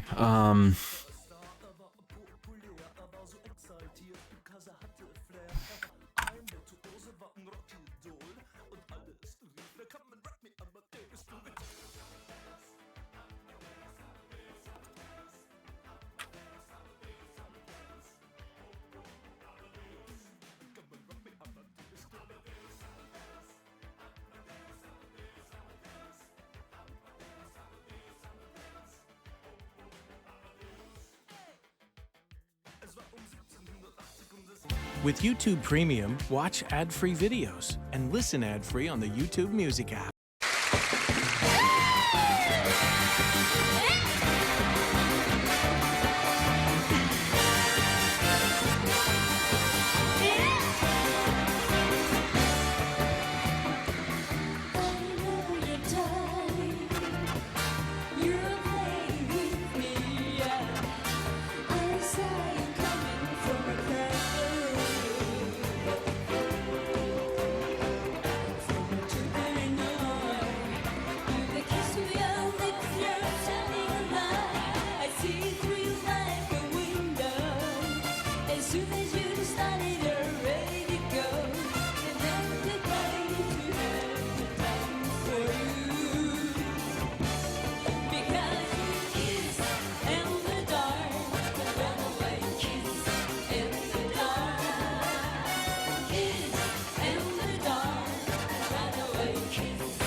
The council. Wait. I love this song so much. This song goes crazy, especially her when she back. I'm not gonna play the whole thing just because. Oh yeah, you can see it's the most replayed section where she starts belting. Oh god, it's so perfect.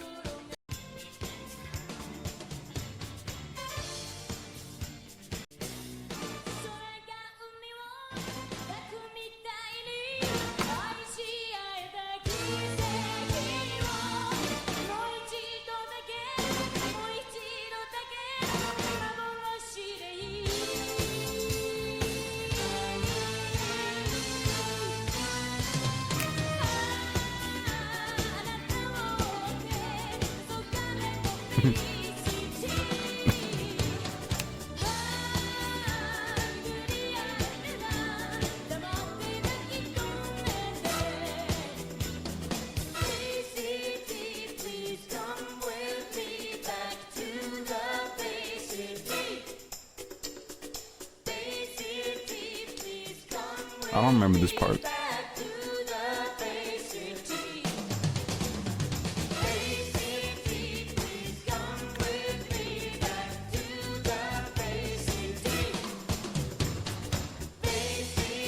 Very cool. The council has spoken and decided you need to do a makeup and nails stream where you attempt to do nails and winged eyeliner. Okay. We can do that. Yeah, we can do that. That sounds fun.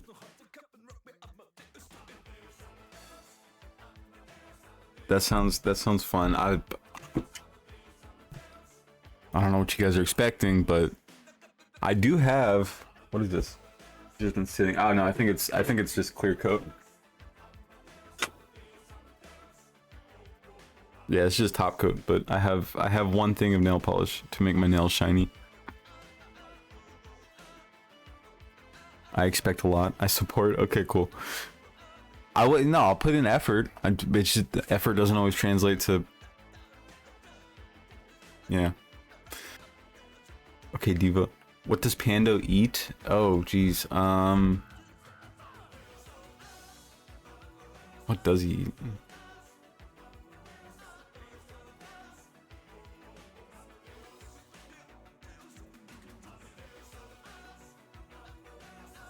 Pet Cafe. Oh, you can give him a candy cane? What number is this?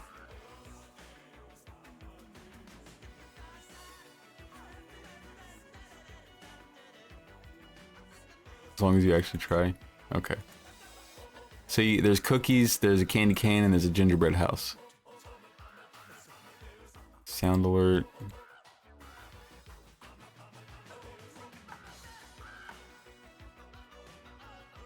People are going crazy in this song. Like a soul reaver. I expect full glam and snatched face. Press on nails like the long nail challenge. Like opening a soda. It'll have to be on the weekend or something because I'll have to go into work. Unfortunately.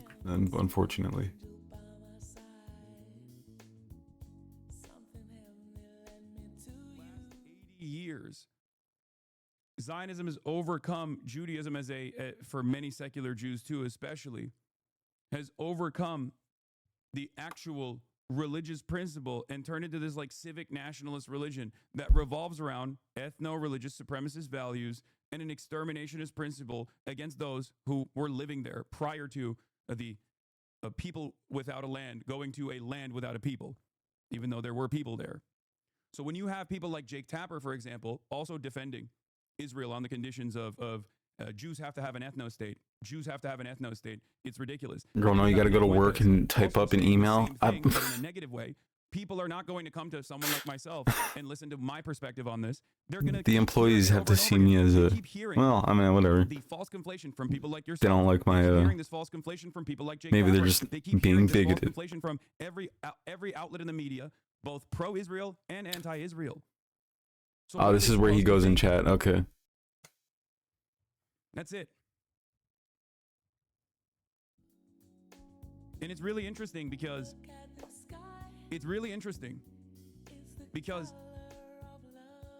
As a Western, Why did the music as start a Muslim playing? living in the Western world, I have a unique perspective on this. One that I've actually talked about, one that I've written about extensively, one that I gave a speech on specifically at Oxford Union. If you want to understand my position, genuinely, if you are actually just not saying this to come across like a reasonable person while you're trying to, like, you know, disparage me or something, go watch that. Okay?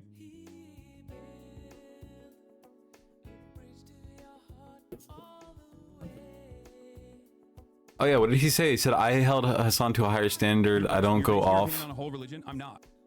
I don't go,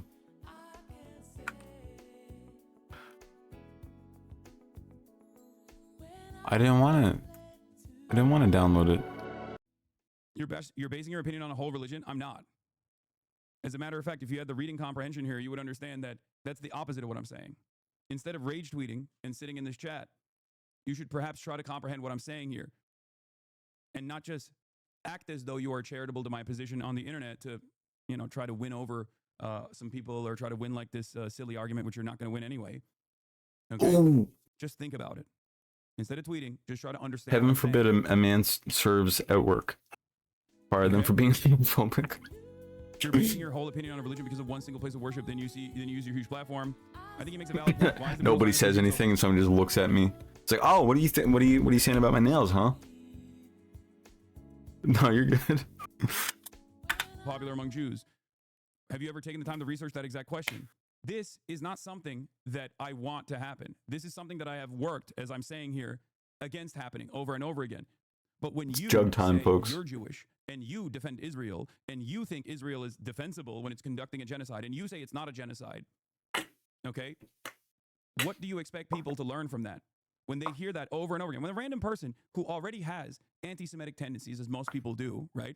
I think you and I would agree on this. This is not like a, crazy position. A lot of people will say like, oh, there are a lot of Jews in Hollywood. Isn't that strange? There are a lot of Jews in finance. Isn't that strange? Like those sorts of attitudes have been, have always existed, right? The nascent anti-Semitism, like it can be dangerous if all of a sudden people have a negative perspective, but it's like, it's a thing that has been talked about over and over again, but not oftentimes discussed, right? When you already have a lot of people, especially living in a fairly segregated society where they might not live around any Jewish people at all, and you advance silly, faulty numbers, okay? Now, that's the poll that people point to. That was a question they asked in that poll.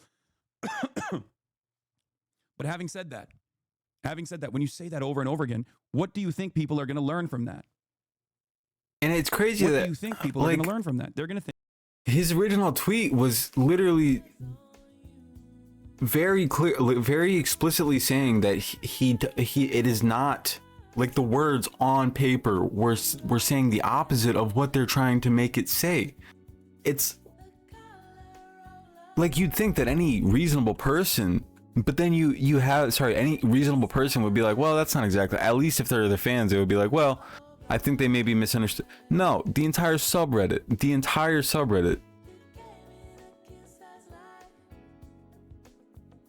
is like, it's conspiracy theory level insanity. 800 upvotes. Look, not all Muslims are terrorists, but this image of a terrorist Muslim makes a really strong argument against that. So please don't be surprised. So don't be surprised when someone shoots up a mosque. It's kind of their own fault.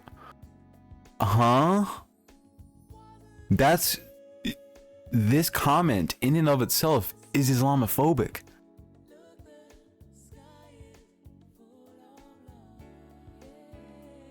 Like a little kid drinking juice after playing outside. Okay, I am a man. You guys hate me. New year, new Uma. Puma feels bonita. What? How did you put that? How did you put the sunglasses on Cheerin? How did you do that?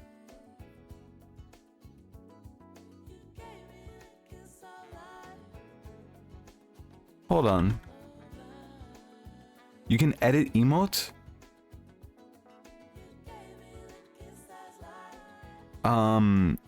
What is it? Sandy yet?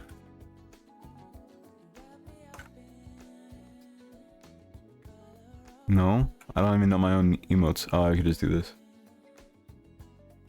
Angry Sandy.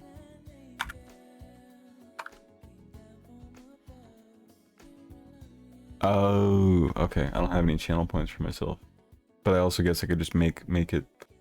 I love Cruel World's spinning cat emote. It's like my favorite, one of my favorites. Actually, my favorite is this one. But anyway, double standard for Jews is real and everyone is capitalizing on it. I hate it. You're an idiot. Oh my god. Yes, I gotta okay, anytime that an H3 fan tells a story about something, it's fake. You know it's fake. Just don't, off the bat, if they tell a story, it didn't happen. If they tell a story, it's not real. Yes, I got attacked working at a theater in summer 2024, and management seemed to be amused by it because almost everyone there was same ethnicity and I was alone basically besides some nice people. Also, it was too much of a divide between my age and those weird vitriolic children. Like just a vague ass story, which honestly, it's interesting that they didn't say what ethnicity, because like if they, definitely not white people, right? It definitely wasn't white people, right? This person probably made some insane comment or something. I'm just saying, just based off the fact that they're an H3 fan, just based off the fact that they're in a racist community.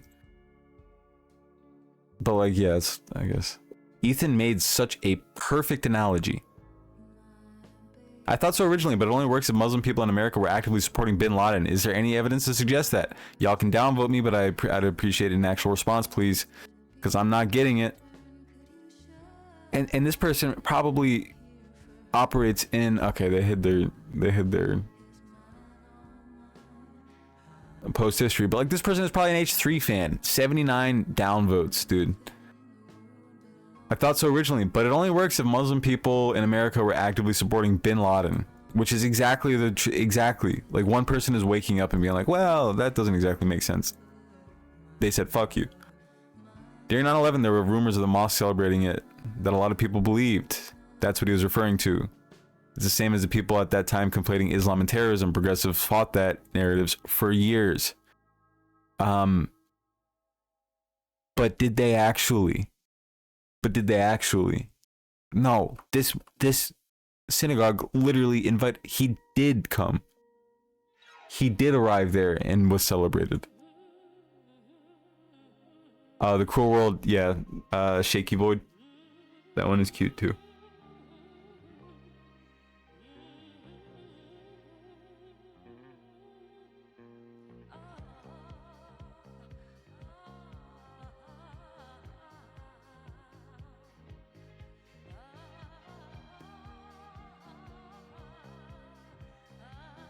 How do you guys like my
Take Tylenol? Oh, why?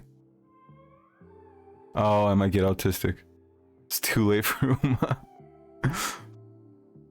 Might exasperate it.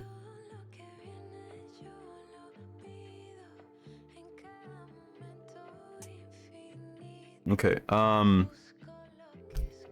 it does make a bad analogy because one side is a real documented event and the other is a post 9/11 rumor that's been repeatedly fact-checked and never substantiated as a mosque congregation celebrating. Wait, that's not how analogies work. Both sides don't have to be real documented events to understand if a mosque did such a thing after 9/11, progressives would say that you shouldn't assume all Muslims support terrorism. And it is true that extremist conservative Muslims around the world did celebrate after 9/11 and revere bin Laden. Progressives fought hard against stereotyping Muslims and still do. Why is it different for Jews? Well, because it's not different for Jews. Progressives also push back against people who generalize Jews from a synagogue event. Exactly. But the analogy still fails because it relies on a rumor about a mosque celebrating 9/11 and a claim that's been repeatedly not substantiated as a mosque congregation, which is exactly the kind of story that fueled broad suspicion of Muslims. It's still an analogy, just a harmful one.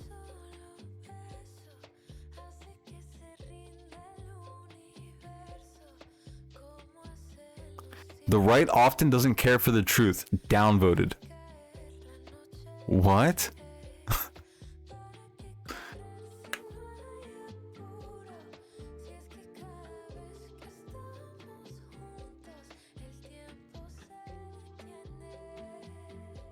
Chewing on rocks.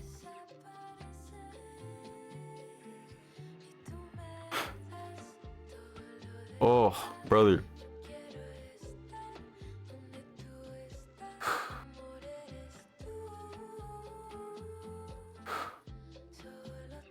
Oh.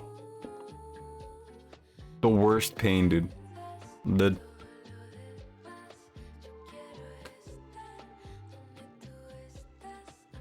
Like cracked in half? No, just like in the middle, like it. I think I exposed something. I don't know.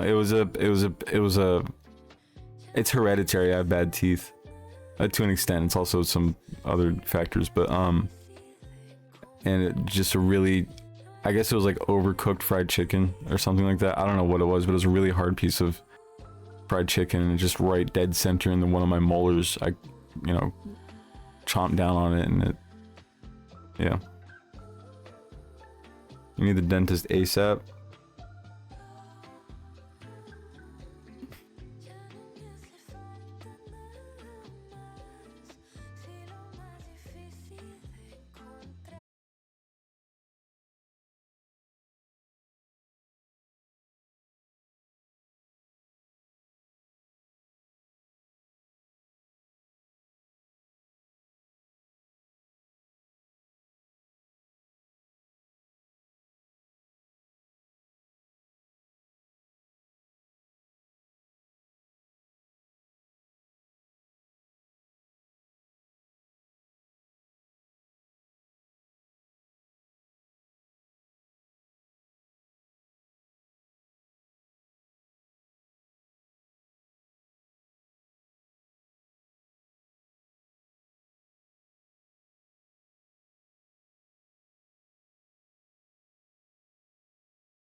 Xi Jinping is a fun one for this as well. Okay, I don't know.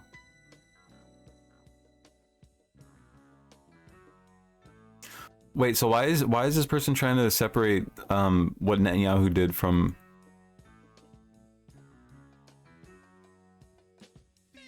this argument?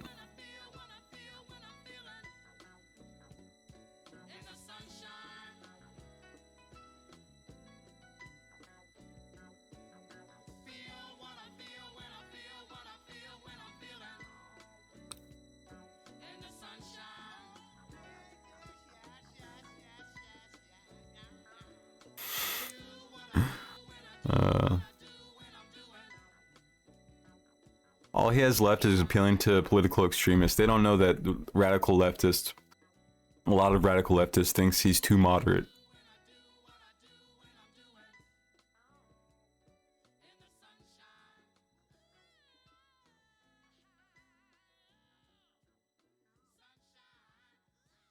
Blood on his hands. They're saying that Hassan Pegger is responsible for anti-Semitic hate. Okay. Anyway. Okay, yeah. All right. Jews care about Israel. That's what they're going to think. The difference now, however, as opposed to the last 50 years, is that now Israel is seen as a negative. Okay? Now Israel is known as a state causing terror, which is the truth for the record. It is the truth. Israel is a terrorist entity. Israel is a state, a vassal state of the United States of America that is causing a metric ton of terror in the region. Okay? According to you, you just made a couple of claims just now about my stance that aren't true, but I understand you're in your flow state and I won't hold it against you.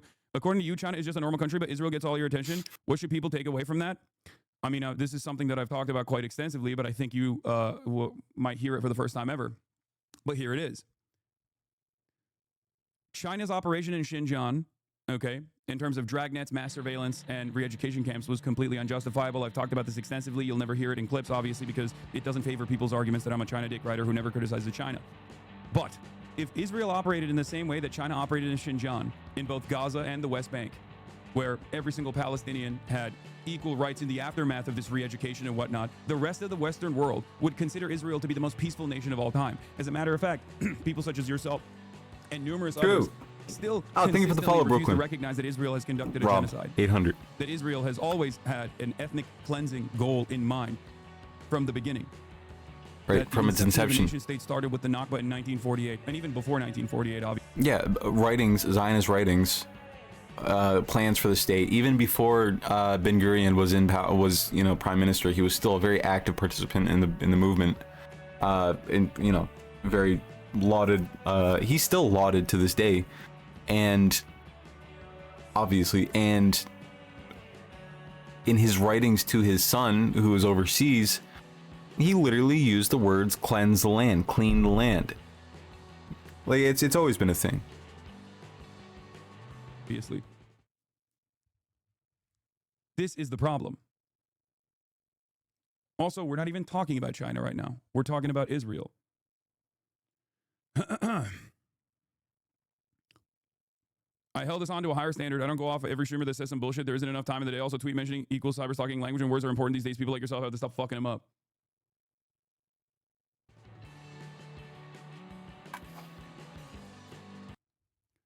I've had personal conversations with Harley back in the day too, which makes this even crazier because I know his newfound allegiances with certain people that he knew were Nazis makes things even stranger in this regard. Finding yourself aligned with the likes of Sam Hyde after openly stating that you know that they're Nazis, while simultaneously consistently talking about someone I keep on forgetting about that. You know has spent a good deal of time consistently does so in combating anti-Semitism, shows me that your highest priority is simply trying to defend Israel at a time when, unfortunately for you, it's utterly indefensible. Okay? We got the United Nations. You got plenty of Israeli and Jewish academics who openly recognize it as genocide. It's over. It's done. B'Tselem and just released a statement about it. Despite the consistent propaganda in the Western world through Western mainstream resources, even Americans are recognizing that Israel's doing a genocide.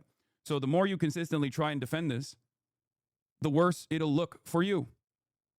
Not only is it shameful to defend genocide, but you also are making the world a less safe space for anti-Zionist Jews and all Jews alike by consistently putting by consistently putting up a front where you claim you're like doing this because Jews have to exist in Israel. Jews have to have Israel exist in the way that it does, the violent ways that it does, where even the notion of giving equal rights and equal representation to non-Jews in Israel is actually a serious demographic problem.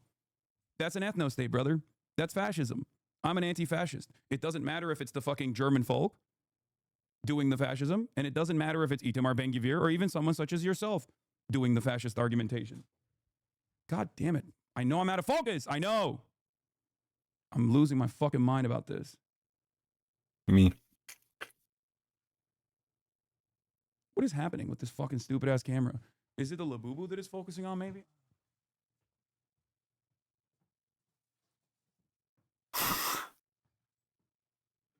Is he wearing one sock?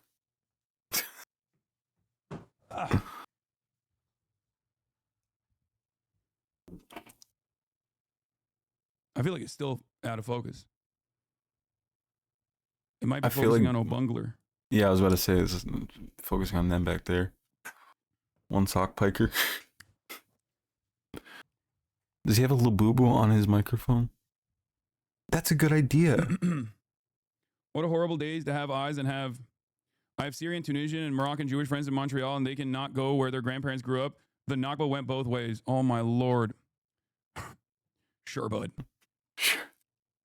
Well, don't worry. Israel's taking up pieces of Syria too now. So maybe they can go to Israeli conquered territory in Syria if you think that that is a serious consideration. Is there ever a moment where you consider the actual victims here when we're talking about it? Or is it always that you and your friends living in fucking Canada that are the real victims? Like, this is what I mean. It's like sheer arrogance. It's the way that a lot of people who want to defend Israel communicate about this stuff. That is how He you gave fuck his up other sock to the poor. 80 years of solid propaganda with billions of dollars in lobbying funds and hundreds of millions of dollars in direct economic aid to Israel in return for the multi-billion-dollar, very consistent and fairly successful propaganda apparatus. That's how you fuck it up. It's the sheer The Nakba arrogance. went That's what both it is. ways? Sorry, can you not accept that there are and have been victims in both sides? Brother, do you think that the Nazis were victims in the Holocaust too? Is that what you're doing? Is that the argument that you're going to present to me right now? Because you do realize that the Holocaust is not like a singular event, you know? What do you mean, both sides? What the fuck are you talking about, both sides? There's no both sides in the current genocide, the current Holocaust that Israel is engaging in. What is the both sides of that situation? Canadians Don't do catching this fucking strays bullshit caught. I'm so victimhood, brother. sorry. Yeah. Like, what are you talking about? I engage in that too. What is this? There's no standard with you. You are the worst of humanity. What? Those words and all the other words you type don't tell me anything about genocide. They're pretty irrelevant to the discussion we're having. This video is proof that it's not a genocide. That's why you started rambling. Not trying to justify war was here. this I'm year. demonstrating how it's not a genocide. That was this year. More than 19,000 rockets were launched to Israel since October 7. It's a very small and densely populated country. You don't fund genocide. Your country prevents one. Not apartheid. Palestinians, Christians, and Arabs, Druze, and plenty of non-Jews live in Israel. Oh my Oh, God. brother. Oh Christ. Oh my God. This is painful. He's embarrassing himself so It's just- badly. And he volunteered to do this. This year equals today. Oh shit, last year. Oh no, you're talking about like he did do it this year. I mean, Hassan has literally given if he the jacket off his back to someone homeless. Hell yeah. It feels like especially when it's cold outside and you like have a jacket and you're about to go into like your car or something or like a warm place. Yeah, I mean, I feel like it's only right. I have. Oh yeah, check out this. Just quick offshoot. Check out this minifig that I found finally. Oh, you guys can't see him. He's a little chef. You guys won't be able to see him though. No. Okay. Yeah. I don't think you are capable of reading the room. That's the problem. And not just this room, but every room that you're in at this point, Exactly. okay? Dog. He like ventures into these spaces that, you know, he's not wanted in and makes a complete fool out of himself, and it is a recurring thing. He like does it all the time. And it's so weird that he chooses to do that.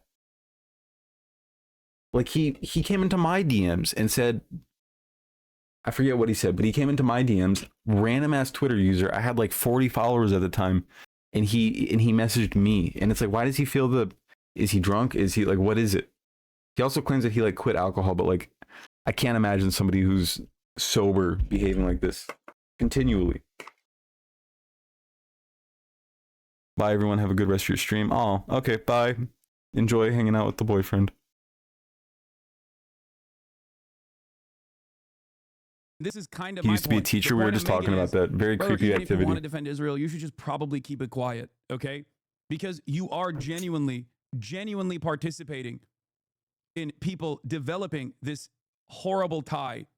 And people got pissed at me on, like, of course, it's Twitter. Everybody gets pissed at everybody. But, like, for saying that, like, yeah, I think if you are, if you are out here defending, like, this shit, I think you should be afraid. It would be better if people like Ela Klein were afraid of saying what they say.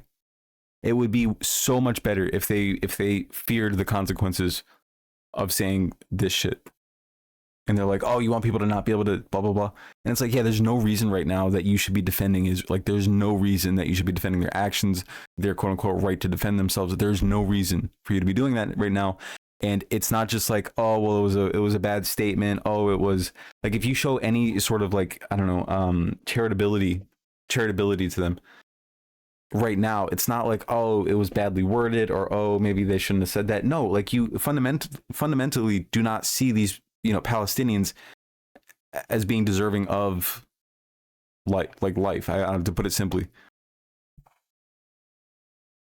Their friends and the people that they know in the Western world of Jewish background to Israel, because you're doing that. Okay. That's true. 10,000, not this room, every room. You don't understand. People fucking despise Israel. You don't understand it. You do not understand it. This shift happened for you so fast that like it's left you behind. You literally are arguing with points that you could potentially win people over with like 10 years ago. Okay. It's an entirely different environment now. I'm telling you, it's like if I ran around talking about ISIS and how good ISIS is and how it's true Islam, or why can't the Islamic Caliphate do a little bit of fucking conquest? Everyone else has done it. And as a Muslim, we all love ISIS, and that you guys are actually being Islamophobic when you criticize ISIS. Like, if I were to do that, that would be the equivalent of what you're doing right now. And of course, people's takeaway from that would be, oh my God, Muslims are fucking crazy. Do you not understand that? It's emboldened these now, the freaks. difference is no Muslim does that, and yet the State Department-backed propaganda apparatus consistently tried to make it seem as though Muslims fucking love ISIS, even though Muslims are the primary victims of ISIS. Most people would not dignify you with this response and try to talk to you like a human being at this point, okay? As a Jew that traveled abroad, I can tell you this negative sentiment towards Israel and Judaism conflated is not new since 1023. Oh...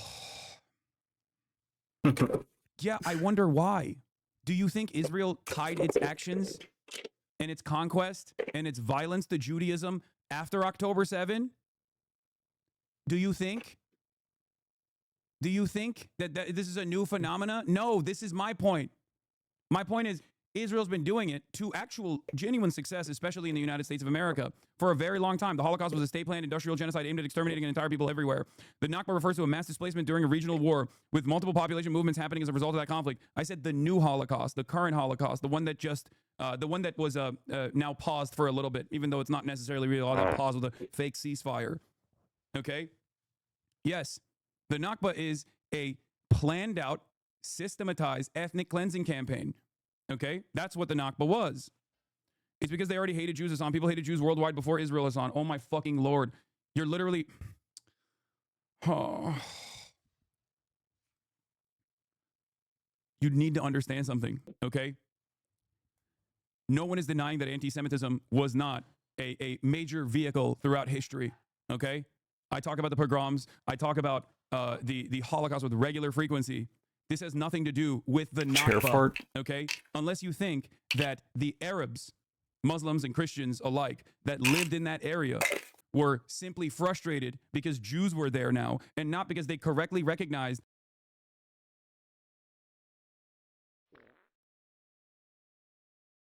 Oh. I did not. I did not. I did not hit her.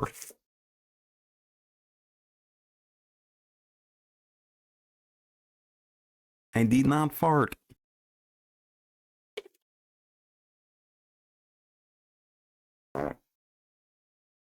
What are you doing to me? that the British It's emboldened occupants these freaks. Yeah, me giving you guys lied to you. giving you guys fart privileges has emboldened you. Can't believe this. Arabs initially were actually Israel after and the Balfour Gaza is the Declaration, new creating a Holocaust. settler Wait. colony. Israel and Gaza is the new Holocaust? Is that what you normalize to kids these days? Yeah.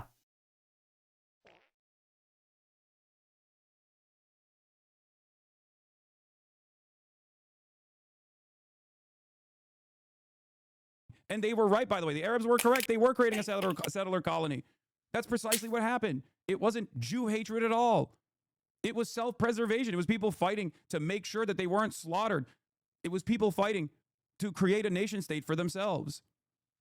And prior to the British intervention, prior to British control in historic Palestine, British mandate Palestine, there were Jewish people living there, and they did not have these sorts of issues. There was no like consistent Jew hatred that was taking place under the Ottoman Empire. And I'm sure you know this already. Okay? Or maybe you don't. But the Ottoman Empire was considered a safe haven for Jews that were escaping numerous other pogroms throughout time, whether it be the Spanish Inquisition and numerous others. I need you to understand, okay? And I don't know if you ever will. Lied to Arabs and the Jews, lied to both, bro. First of all, there were Arab Jews as well, as you like to bring They up when hate you're that talking about term. your friends in Montreal. Okay, so it's not even like different.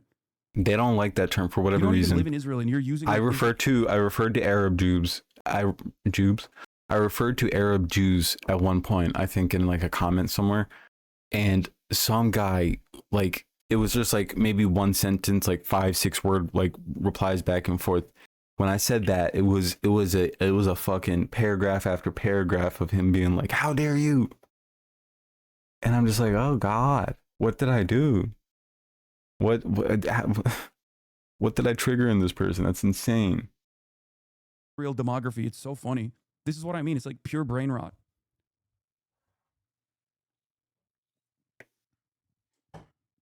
Ugh. In any case, I don't think you're ever going to, I think you might be a little too deep. You might be a little too invested.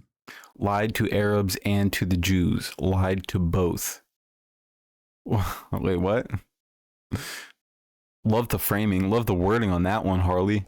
Lied to Arabs and to Jews as if they're completely separate entities. OMG, the little computer. Yeah, I have 3M tape somewhere. I gotta find it, but for now it's just a little bit of a packing tape holding it down. But I gotta find like a proper. I got the idea from Hassan because he has something clipped onto his microphone. I think having mic charms will be fun.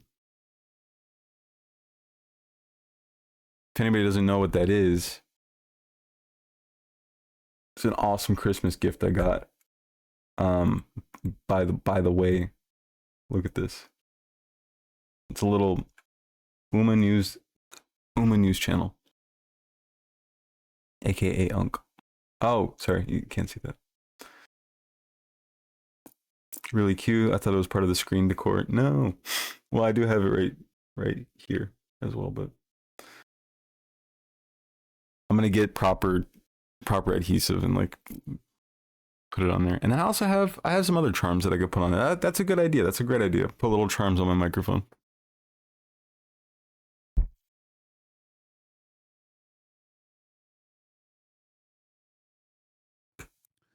And I doubt you're going to comprehend what's going on. But once again, yeah, the dhimmis in the Ottoman Empire, Jews pay tax for being Jewish. Dog. In comparison to the Inquisition, just don't refer to me. Listen to Jewish historians, okay? Listen to Jewish historians. The Ottoman Empire, in comparison to the Western pogroms, the pogroms that were happening in the Western world, were far more tolerant to coexistence, okay? Yes. Jews and Christians paid a tax. This is not even a defense of the Ottoman Empire either. Like, I don't even give a shit about defending the Ottoman Empire. I'm just talking about history. Jesus. Okay. Every non-Muslim paid a After this, we're going to look at... And Muslims had a separate tax. After this, we're going to look at Harley's... By the way, I don't know if anybody noticed. Sorry, I might be peeking. I don't know if anybody noticed. He's been subscribed to Hassan for 7 months. He is a 7-month subscriber of Hassan. Tier 1, subscribed for 7 months. Isn't that crazy?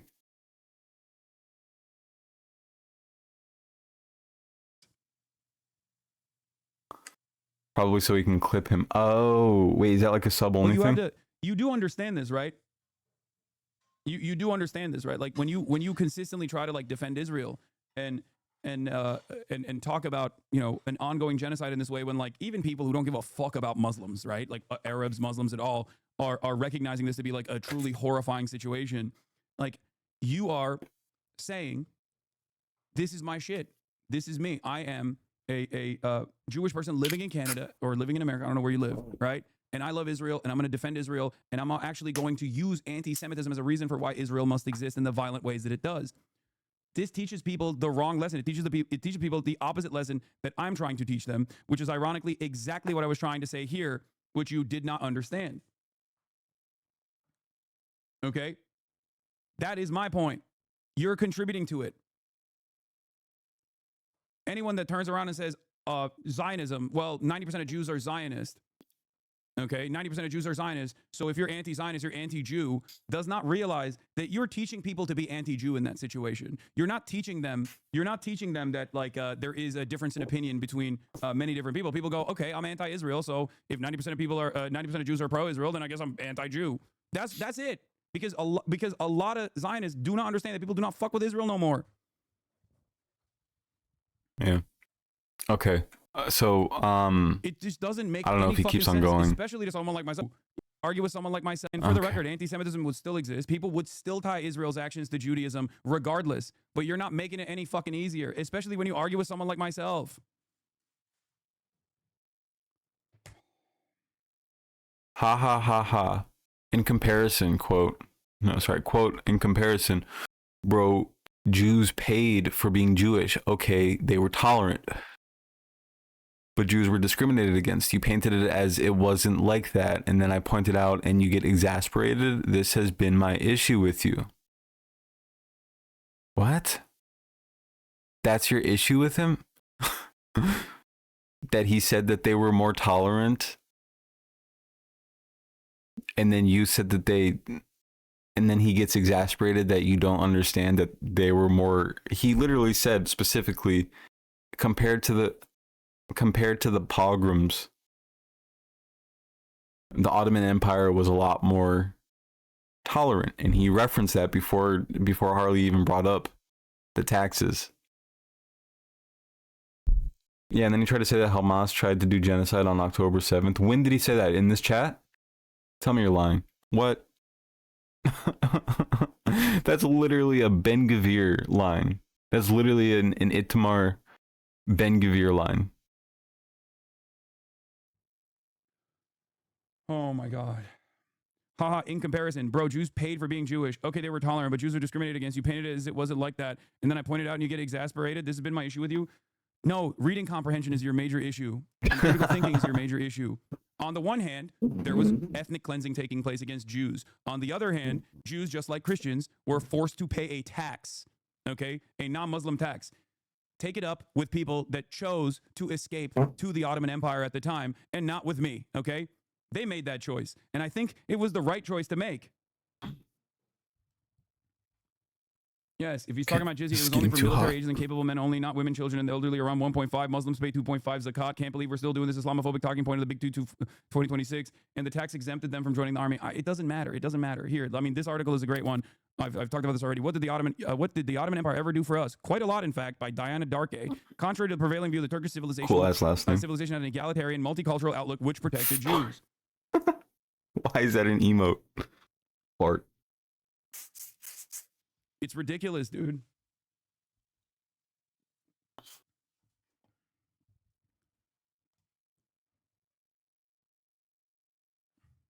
It's just so funny to try to argue on, you know. That's what I'm saying. That like these fucking Jasmine Crockett included.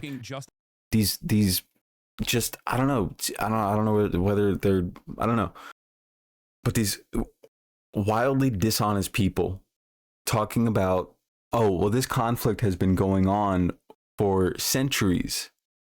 For some people say thousands of years, that it's the most disputed land in history. The Romans wanted it, the Ottomans wanted it, this and that. However, it's like I said, it's a dishonest framing, because during the Ottoman Empire and largely before, for like 1500 years, there was relative peace in the Levant. There was not, people were living in relative harmony. Jews, Christians, and Muslims. And it didn't start getting fucked up until, in modern history, at least contemporary, like, I don't know if contemporary is the right word, but until, a mandatory Palestine, and, before that, until there were roving gangs of people, precursors to the Haganah. Even before the Haganah was formed, there were just like, roving gangs of people killing people who they wanted their land. It's not, it hasn't been quote unquote the most disputed. There has been a lot of land grabs and attempts and whatnot, but you can't frame it as like, oh well, this is just a continuation of what has been happening for thousands of years. And it lends credence to the idea that Jews, Israelites were kicked out of the land and now they're coming back to the land. It lends credence to this idiotic mythology that they're talking about, that they're basing that the whole world has seemingly accepted and is now rejecting, but has seemingly accepted that, they're just going back to their historic homeland. It's not like that. And in fact, controversial maybe, but the story of Moses returning to, the Canaanites and all that, and Moses returning to, not even returning to, but going to the quote unquote promised land. There's no archaeological evidence of 1.1 million, like almost 2 million people making a pilgrimage to Israel. There's no archaeological, and there would have been because there's archaeological evidence of other pilgrimages dating back to before the supposed 3,000 years ago.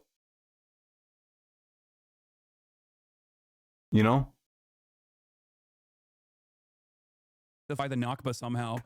Oh shit, dude, I'm sorry. I'm sorry that Jews and Christians alike. I got off topic there, but basically what I'm saying is that like there wasn't this sort of ultra violence happening before the the land grabbers appeared. Not appeared, but came.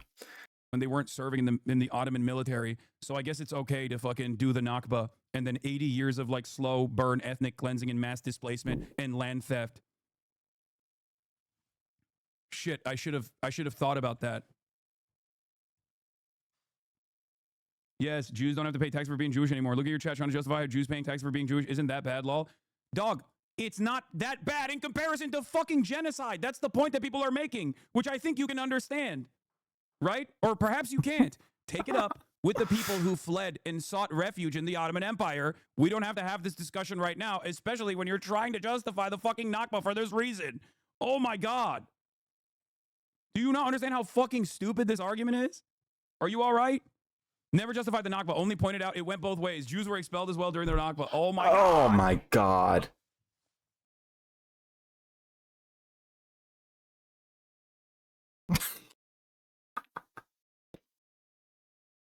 What a fucking joke.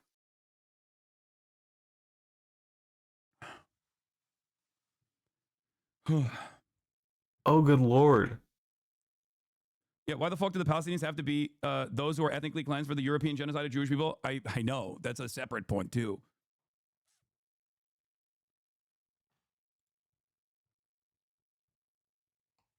That's what. Yeah, the argument. Anyway, yeah, you never justified the Nakba. You just said both sides suffered. Yeah, yeah. You know, poor Nazis suffered during the Holocaust too. Why do you not think about that?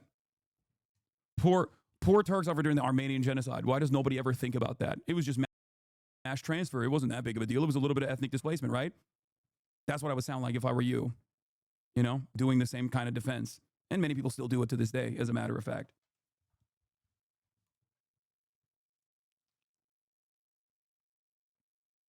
Ridiculous. Anyway, this isn't even like worrying about at that point. And this is not the right argument to make. And if you were in here, as a matter of fact, when I was talking about this initially with the Somali conversation, assuming that all Somalis are actually doing mass fraud. Okay? Genocide. Zionism is a fascist ideology. Stop. Anyway, differs comparing insane. They did Jews. It's used the genocide or just then be used to justify growing fascism today. Absolutely, but it doesn't. Idiot. Okay. Actually, like you are genuinely fucking stupid if you sincerely think you're fighting anti-Semitism, which I don't think you are. I think you just want to like defend Israel somehow, and no one gives a fuck about what you have to say elsewhere. It's a chirp. Okay. Israel will not stop fighting. I don't even know what point the H3 fans are trying to make when they say that he just started talking about Zionism. Oh, I guess because he said that he's been trying to delineate the connection between Zionism and Judaism. Anyway, hey, who's that? Oh, I didn't mean to open your Twitch account. That's you. Luffy loves lo-fi. What's up? Hello, hi. Okay, so just real quick, going over before we finish off on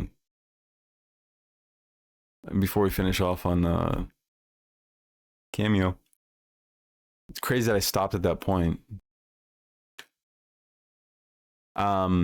Just to look at fucking Harley's ridiculous comments in Hassan's chat before they had the fallout.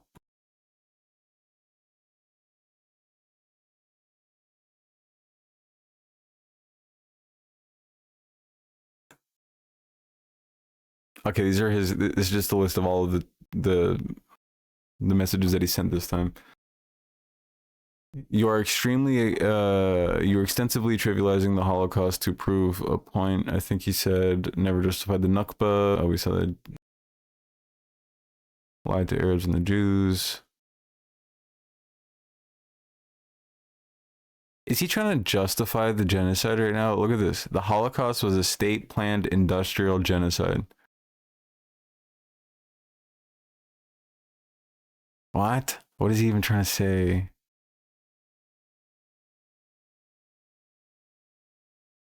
I share 95% of your views.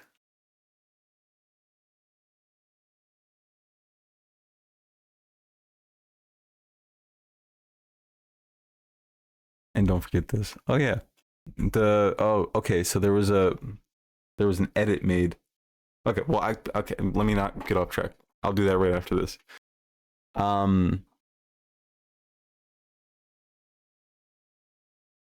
Blames Jews for everything, even Jew hate. LOL. Bye. That's so insanely unself-aware. I don't even know if that's the right term. That he is currently, literally, as we speak, conflating Zionism and Judaism with this comment. Blames Jews for everything, even Jew hate. He's in this comment. He is doing that exact thing that Hassan said that is so harmful to Jewish people. Like, they're so stupid. Also, I share 95% of your views. That's why I'm here. Is insane. No, you're there because Ethan just made a story post about this comment. If Israel is committing genocide, then Hamas attempted genocide. Israel is a terrorist state.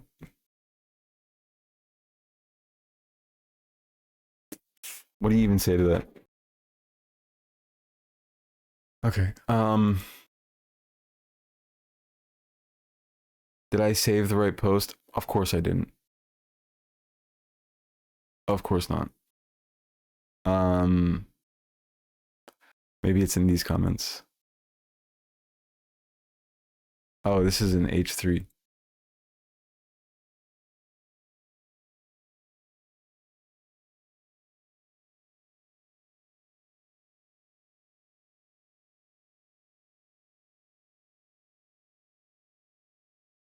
Holy shit, this is straight up mask off anti-Semitism. Recent polls show that 65 to 70% of the American Jews hold a negative view of Netanyahu. That doesn't mean anything. Oh my God. That's like saying that 65 to 70% of Republicans, hold a in a hypothetical, because obviously that's not true, but 65 to 70% of American Republicans hold a negative view of Trump. Like, doesn't change the fact that Republicanism is inherently a regressive political ideology. Like it doesn't mean a whole lot when the entire basis of even living in Israel, the idea that that land belongs to, it's regressive. It is an anti-indigenous, at the very best, anti-indigenous political ideology. It doesn't mean anything when you say, "Oh, I don't like Netanyahu." Obviously, not like Netanyahu is good. He's Satan, pretty much. But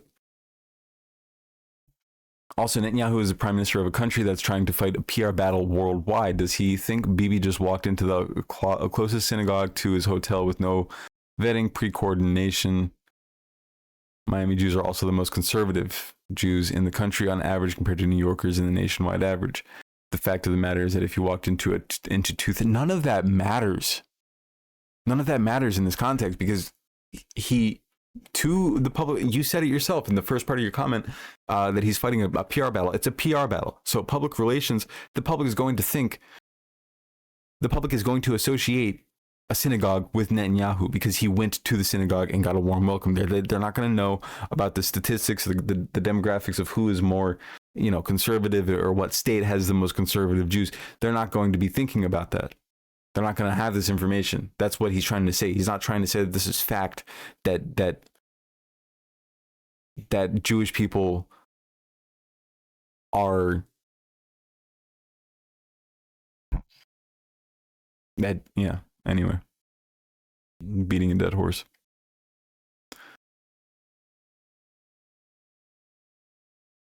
Where is that comment with all of his old messages?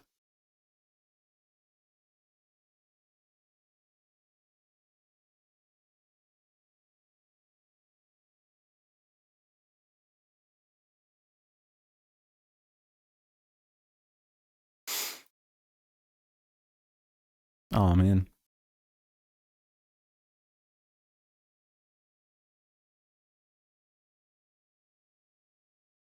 Wait, I'm in the wrong comment section. That's why. Ay, ay, ay.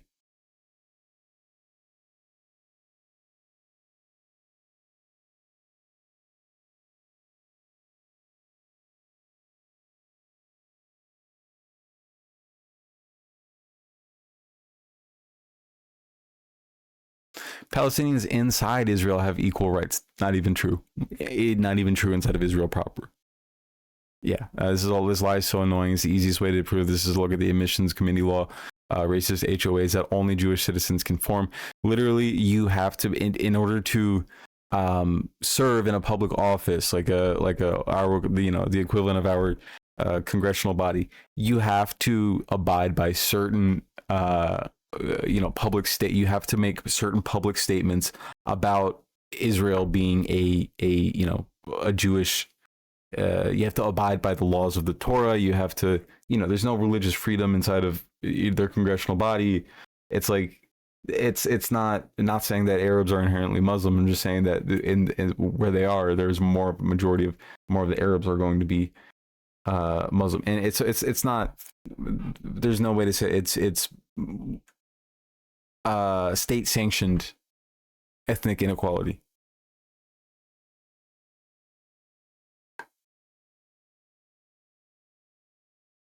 Oh man, I can't find those now. Bing bong. Should have known because that's my comment. Okay, so here are his comments from his when he used to be, I guess, cool with Hassan, right? 2021 September, he subscribes at tier 1. Ha ha ha. Ha ha ha ha. You should go on PKA. I would very much enjoy that content. Ha ha ha. Ha. They score 7 out of 10 or so on the racist scale. I did blackface one. Okay, here's the kicker. This one's my favorite comment that he's ever made. I did blackface once accidentally.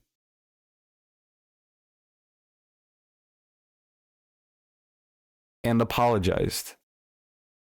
They told me I didn't have to apologize, lol. Who told you that? Who told you didn't have to apologize for accidentally doing blackface? Dog, have y'all seen the picture of Harley in blackface?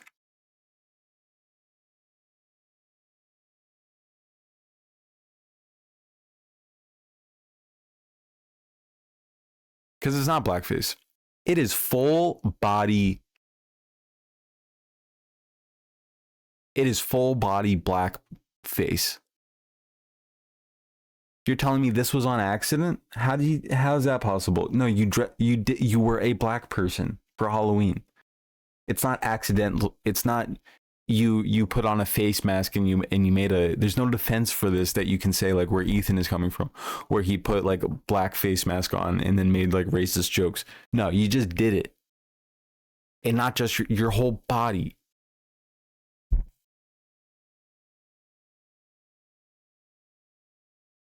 It's his own damn body in paint.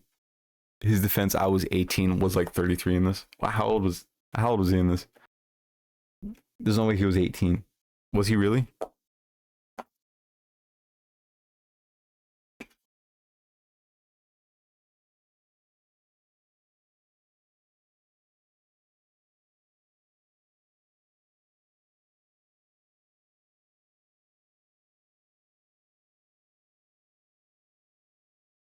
They have dropped the N-word casually. Don't know what he's talking about there, but it was awkwardly. No, it's not. It's not right wing.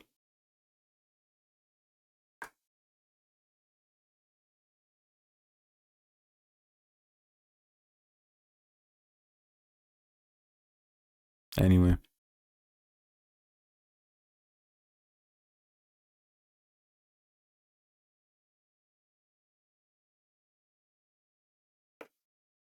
What a goofball. That's the only takeaway that I had from this. Okay, so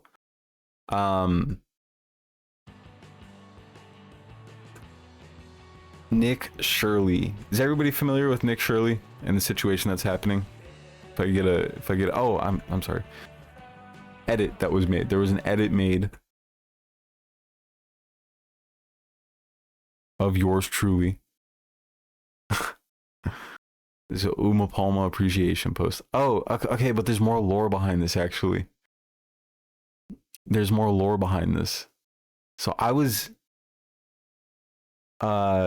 name dropped I get name dropped a lot in the H3 subreddit, but this time it was really funny.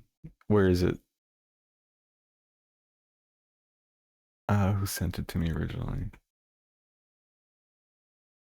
Here it is. Okay. So, who's Nick Shirley? Okay, we'll talk about that in a second. So, here's where it starts. Stargirl 666666 asks, "Does anybody know? So my sisters don't watch H3 at all, but they always see the snark stuff that's all over the internet right now. They tell me about things they've seen online about Ethan and Hila, and I tell them what's true in the context of the stuff that they see.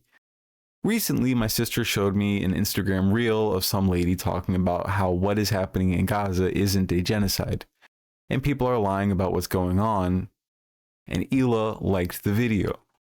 I was just wondering if anybody knows the context or if they've already addressed it, and I missed it."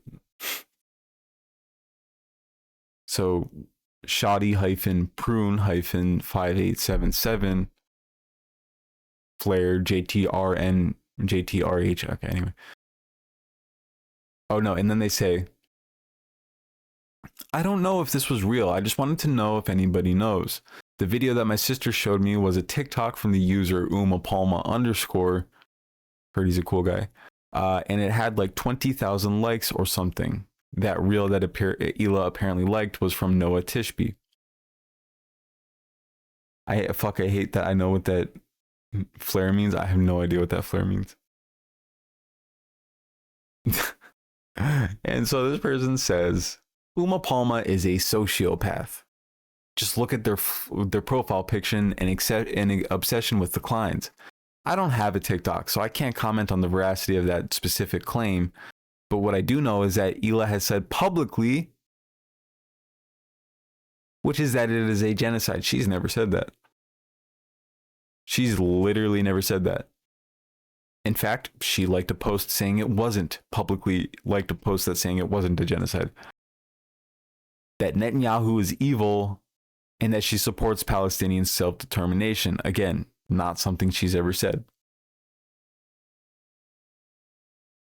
They just make shit up. It's so crazy. Anyway, yeah, so I got name dropped and they called me a sociopath for my profile picture, well, and talking about the clients. But for the profile picture is crazy because it's not even that. It's just like, it's literally just like a Halloween costume. I get it. I guess they're easily scarable. This post gets like deleted immediately. It was actually kind of funny. They immediately deleted this post saying that to cut down on the number of similar posts, there are no other posts like this. So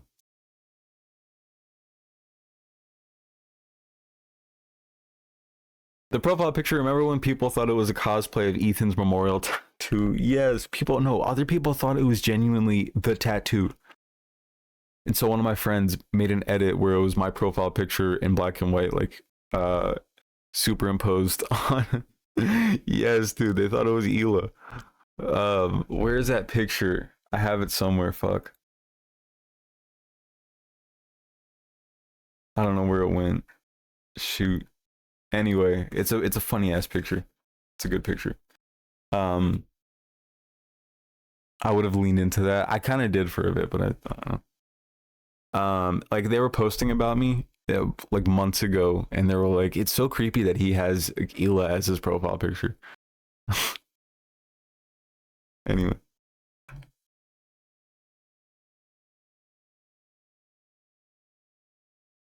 And the fact that they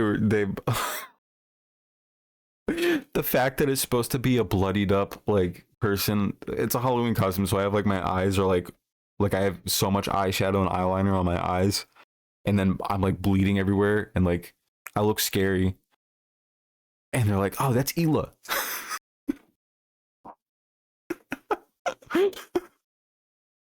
Oh god. Anyway, so then a post is made.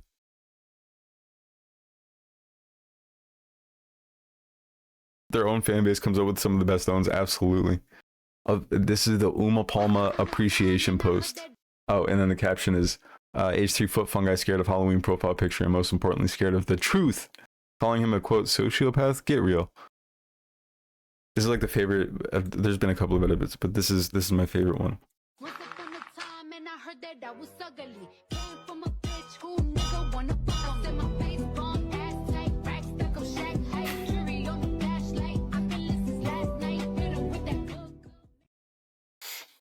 Isn't that fun? I thought it was fun. Some of the comments are crazy.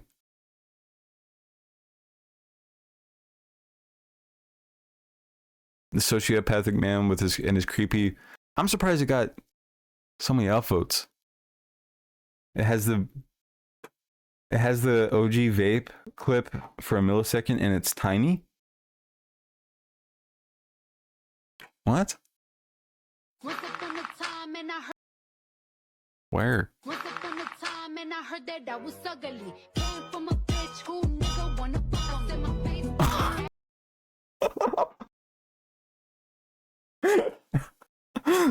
Oh my god, I didn't notice that. No way. What an Easter egg. Oh my god, there I am. Giving the craziest neck. Right here. Wait, do you guys know that? Does everybody in the chat know that? Hold on. I was trying to describe you know those like the old vapes from way back when? I don't know if everybody's already seen this. The older vapes from like way back when, where it was like they would blow like these gigantic clouds. Where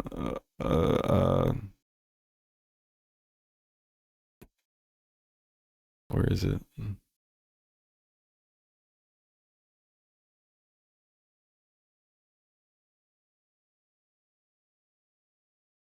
Milo and Tim go deep. Grown men acting like 10-year-olds. What? Where's the...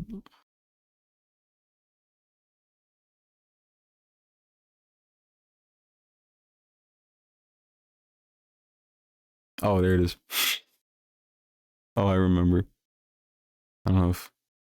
Okay, maybe I'll we're here for that. Yo, Twitch is fucking bugging out. You see this from BE?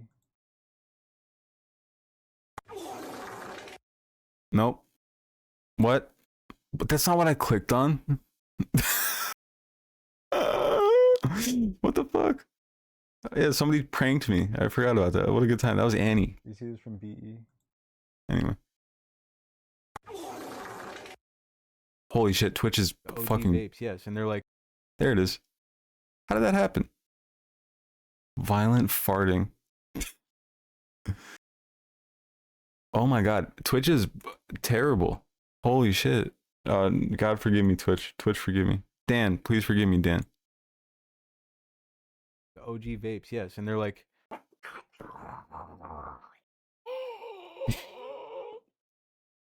anyway, a good time. So that's what that's from. Anyway, fun times, fun times. Great edit. And there I am giving a furious neck in the background.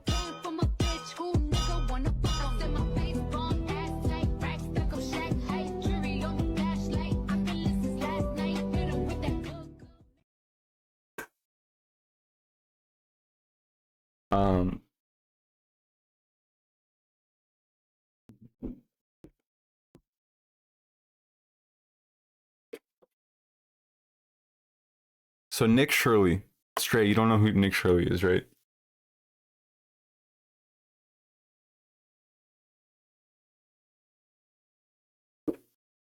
So, as most people probably know, Somalis in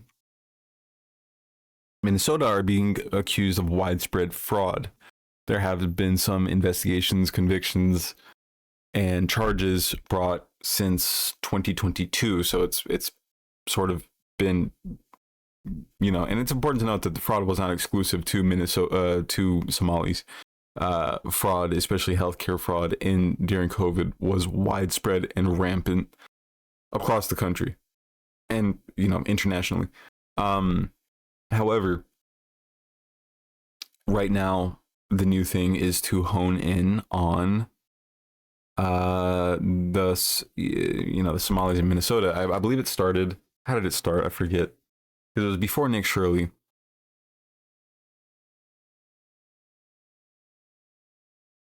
I believe they came out with a report a little bit ago going into, but it really did. It really kicked off when that ex-CIA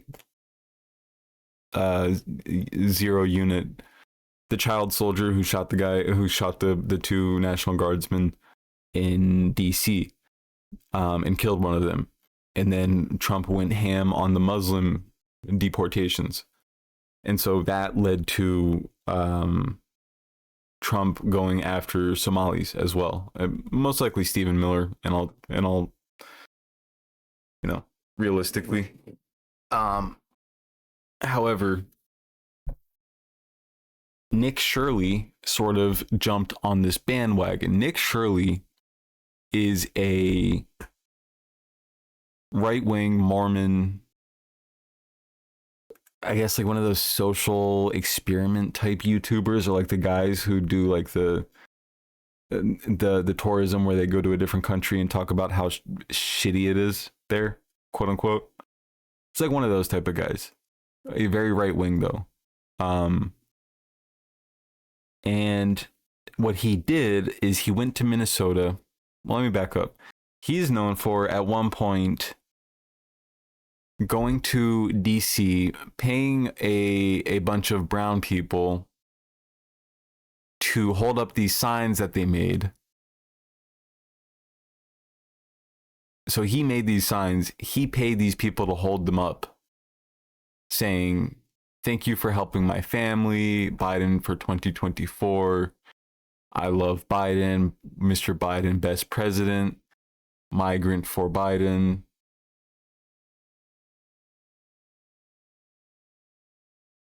And so it says, one late afternoon in mid-May, half a dozen Hispanic day laborers were paid $20 each to parade in front of the White House on camera, holding signs with slogans like, "I love Biden. I need work permit for my family." The stunt was orchestrated by Nick Shirley, a pro-Trump online influencer who often asks migrants on camera if they support Democratic President Joe Biden or think it made it easier for them to come to the U.S.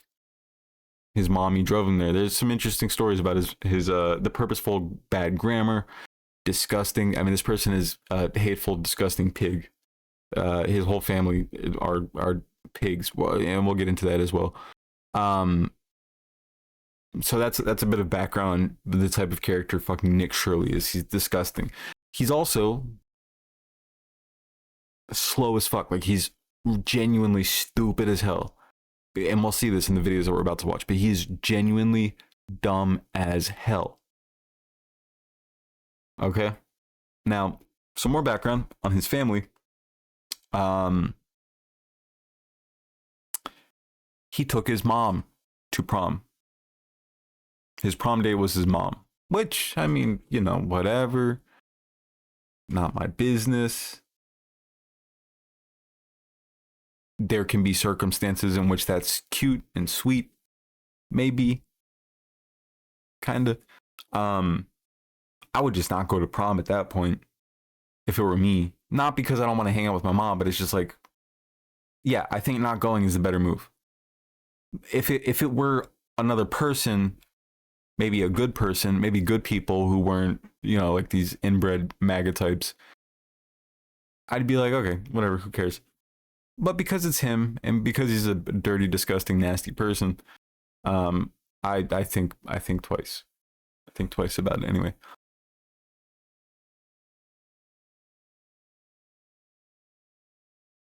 These questions are so insane. We want to take you to the White House.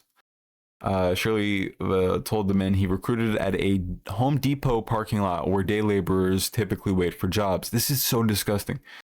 What Biden did for migrants is very kind, right? Letting everyone come in. So we are going to show him and say thank you.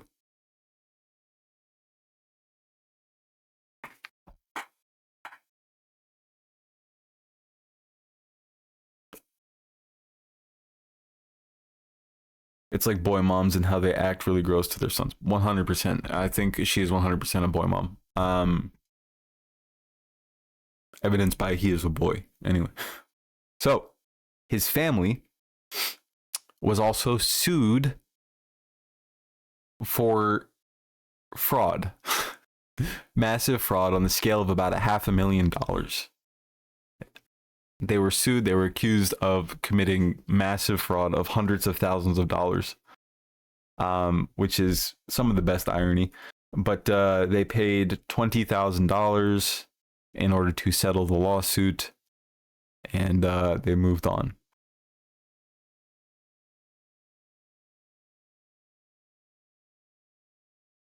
So, getting to the juice. This is ABC Learning Center in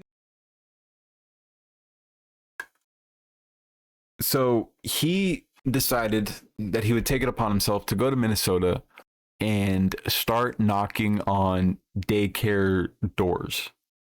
He went to daycares, he went to learning centers, he went to learning centers for autistic children, and started knocking on doors. But they're not Somali, so it doesn't count, I guess.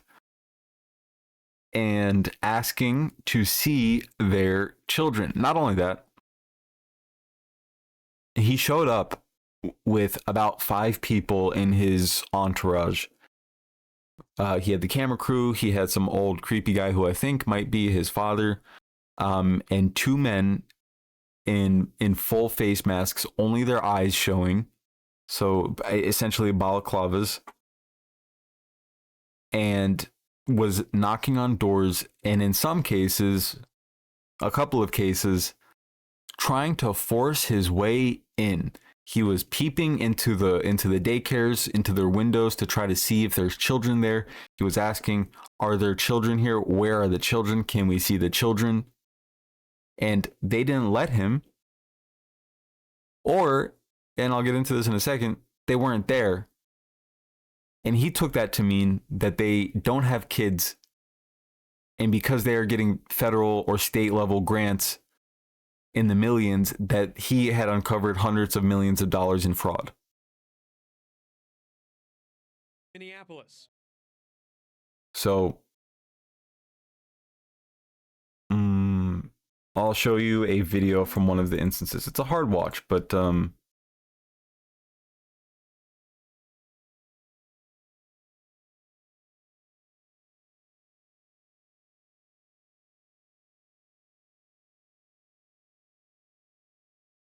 what? We're just wondering where the kids are. Like, what the fuck type of a question? Just like the first question out of his mouth. What the fuck type of a question is that?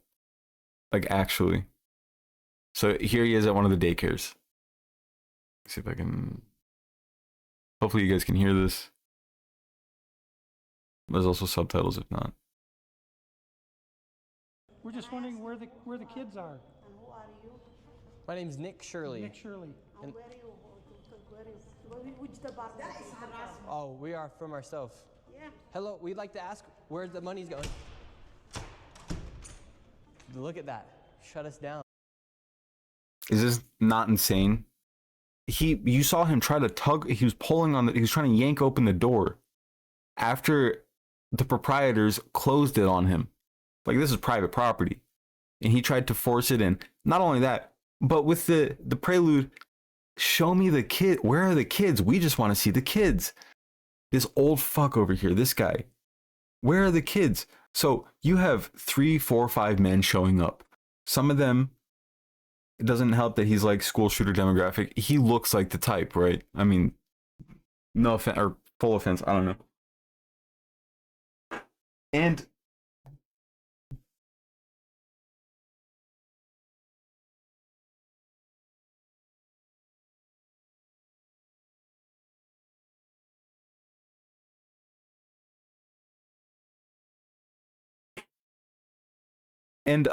yeah, so there's people showing up in balaclavas. This guy, this old guy, and they have cameras and microphones, and they're like shoving it in these people's faces. "Let me see the kids." And they're surprised. They're like, "Oh, why? Look at that. They didn't let us in. They didn't let us in to see the kids." If my kid is at a daycare and I see the proprietors let this camera crew in after hearing what they said, let this masked crew of freaks in, and they let those people film my child, I said this in the video that I just posted, you would have to send me to The Hague for what I would do. Like, it would be horrible for everybody involved if they let these people film my child. Just absolutely insane. And the response from MAGA is similarly as, like, unsurprising, completely unsurprising. But the logic that they're using is just so stupid. Like, it blows my mind. Hold on. Where is that shit? They literally want, this is how you know that they don't give a shit about kids. I mean, at all.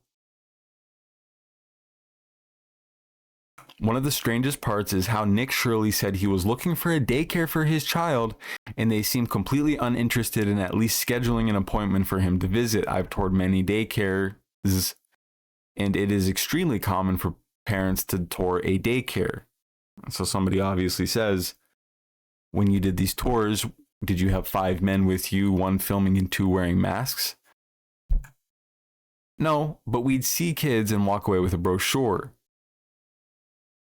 Not be facing people who don't speak English and are seemingly confused by somebody stopping by their place of business wanting to do business. They want to normalize this behavior. They want to normalize men asking to see kids with a camera, unidentified, with masks. And they're worried about drag shows. And then you see this now, what he started. Where are the kids?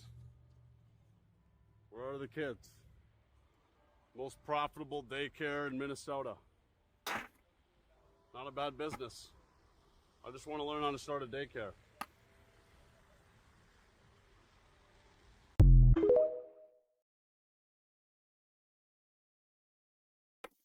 Like, what the fuck?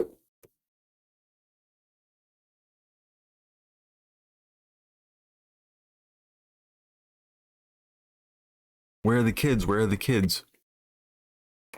This creepy fucking in sunglasses at nighttime, wearing sunglasses at nighttime, with his tacky ass yellow gold chain, like he looks like he looks like he might traffic somebody. Oh, sorry, that's probably like a horrible thing to say, but like he looks like he would traffic somebody. How do they not have the cognition that they sound like pedos demanding to see children? I don't know. But then also you see these people. One of the strangest parts is how they didn't let this random ass dude with masked people with him view children. That's so strange. Okay, but there's more. Oh yeah, here's one of the guys in the look at this. This is one of the guys showing up to ask to see the children. If this dude asks to see anybody, if I'm at a business and I see this guy walking in, if I'm a clerk at a shop and I see this guy walking in, I'm kicking him the fuck out. No kids involved. I'm saying, hey, take off that mask.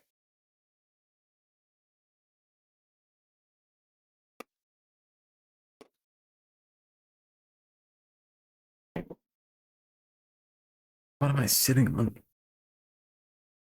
Oh.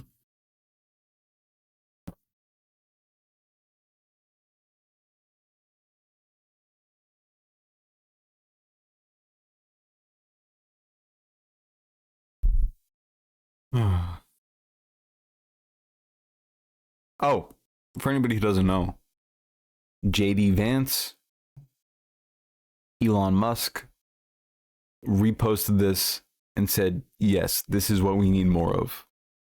They said, this is what we need to see more of. JD Vance. And then, not the suspicious type to shoot up a place. Definitely not. I'll be throwing hoofs. Yeah, like, that's what I'm saying. If a daycare center let these people do what they wanted, what they're asking to do, like, I would have to be restrained. Like, you would have to send me to The Hague. Like,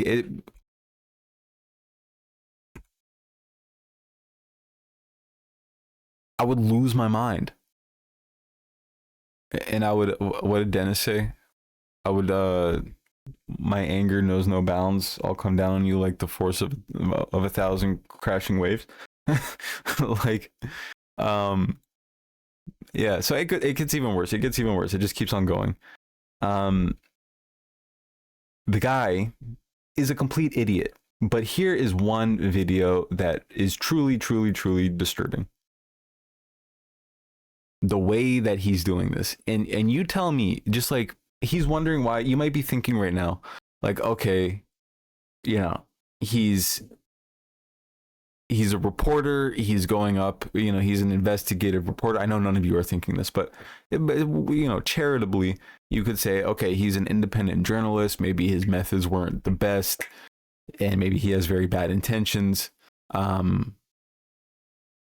But you know, he's an investigative reporter, you know, regardless of what side he's on, trying to do an investigation. But listen to how he bills what he's trying to get done. Just listen to this.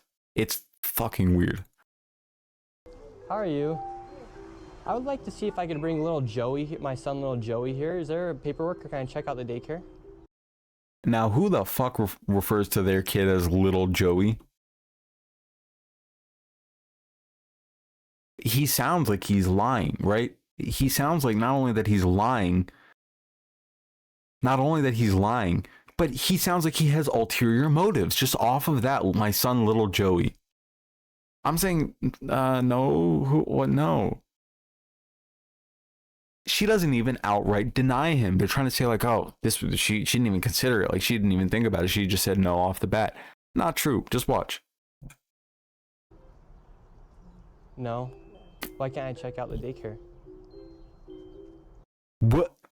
Suspect as fuck. Why can't I check out the daycare? I know I don't have him with. You know, I have a story like this. When we were photogenic children, me and he sounds like a pedophile. Like, yo. When I was like probably like 5 or 6 or 7, and my older sister was like 3 years older. We were like photogenic children. And one time we were outside of a Goodwill with my mom, and some guy walks up and says, "Hey, can I get a picture of your kids in order to show my daughter? I think she would really like it. I just want to show my daughter." No daughter with him.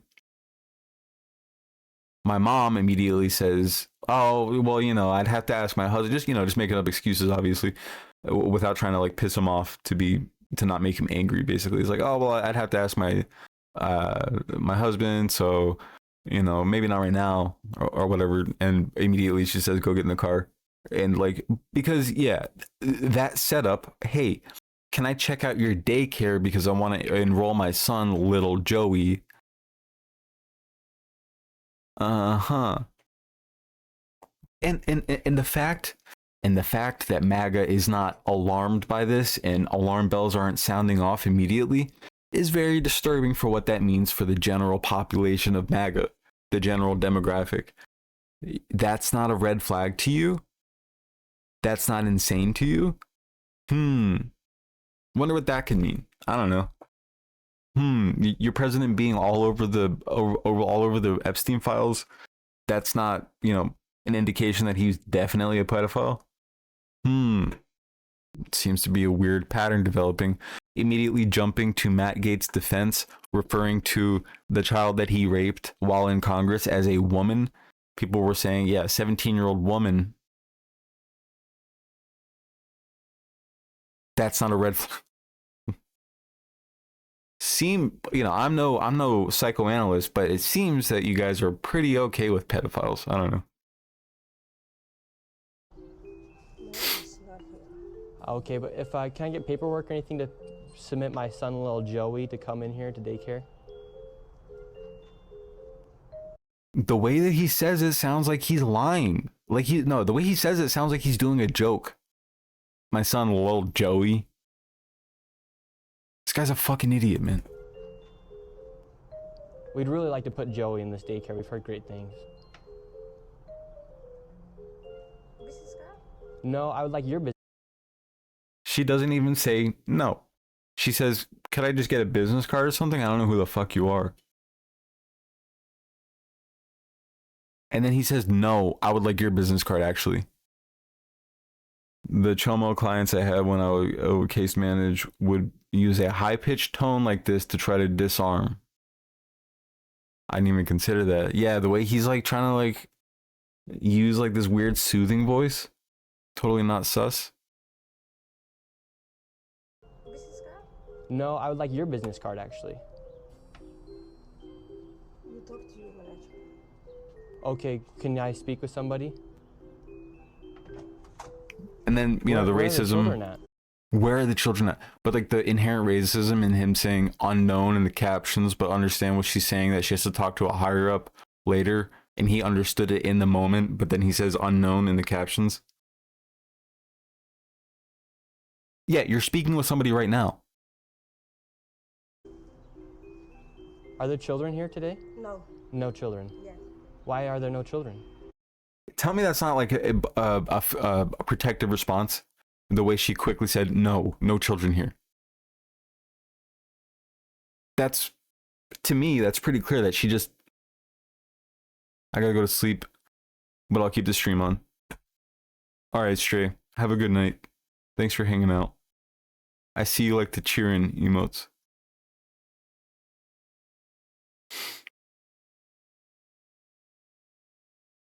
Have a good night. But yeah, her immediate no is like she doesn't want him to come in because she doesn't want the children to be filmed, probably, or doesn't want him to think that there are children available for him there.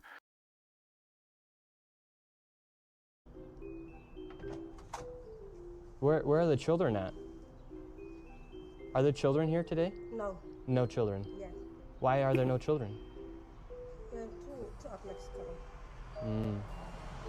Would my son, little Joey, have friends to play with here? No. No. Yes. No friends for little Joey. Yes. Sorry. Dang it. Well, have a great rest of your day. Thank you. So, little Joey would not be accepted to that daycare. Joey's still homeless. Joey's still looking for daycare. And Joey's still homeless. You guys are fucking weird, man. Holy shit. If I were here, I would be internally panicking that he would rush her to get inside. Yes. And you can see she was even trying to close the gap and like make sure like he couldn't, like, she was standing in the way. She didn't want him to come in. It gets worse, by the way. Like, his behavior gets it becomes clear how bad, it's already like at the top, but like it becomes so apparent how badly he's lying about all of this. Because little Joey couldn't get into a daycare, we went to an autism center, as they have been popping up everywhere as a rise of autism has occurred here in Minnesota. You fucking idiot. Oh my god, you fucking idiot. Because of the government funds that they are receiving, I tried to check my son Joey into an autism center. we've been going to a lot of these daycare centers. We're trying to find a spot for our little boy Joey, but we thought maybe we could check him into the autism center. Because none of the daycare That's not how that works. Yeah, and how many kids do you guys have at this? He doesn't even know. I didn't even catch this on the first time. He doesn't know how daycares work. He was saying that there should be, I should have caught on to it. He was saying earlier in a different video that check him in. Yeah. That there should be like a receptionist or somebody that he can talk to check his kid in. And it's like, do you think it's like a hotel? Do you think a parent would just drive around on any given day? They're like, okay, let's try this daycare today. We'll drop, you want to go to this daycare today? No, there's an entire vetting process. You have to do tours, interviews. Yeah. And it's not just like you walk in and you're like, okay, here's my kid. And like there's a receptionist checking the kid in. No, these kids, like there's a whole process that goes into it. It's almost like renting an apartment. And so when they arrive at the daycare, they go in through like a back door. They know exactly who's supposed to be there and who's not supposed to be there. They know exactly who,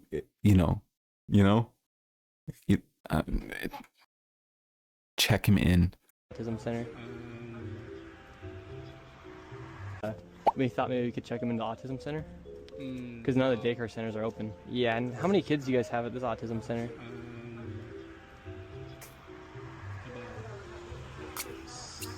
I can't give you a number now. Like more than 5?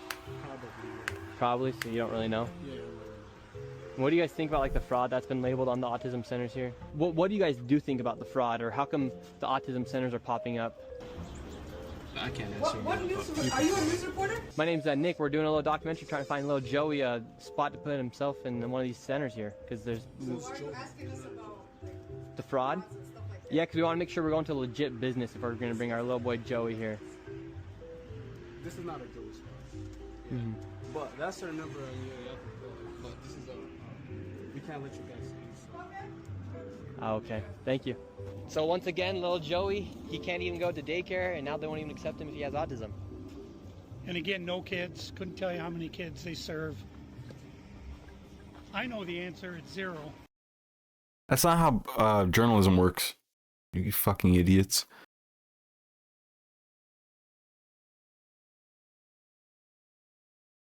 Sure, Bob.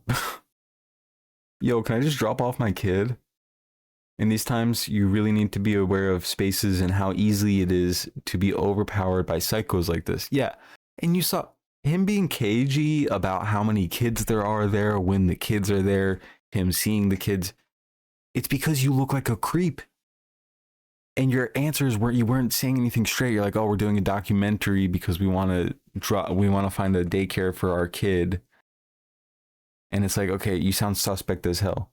And no, I'm not going to tell you how many kids are here. That's a weird fucking question.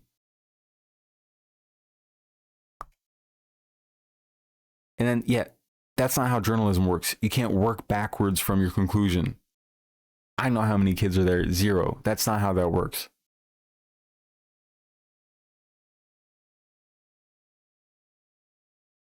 So, we're reaching the end. I don't have a video of this, so I'll just have to tell you, so we'll get this out of the way. One of the daycare centers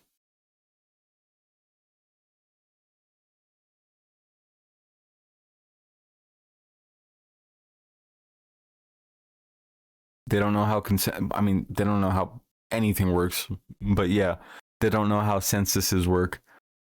It doesn't mean there's 200 kids at one time. It means they're licensed to have up to said number.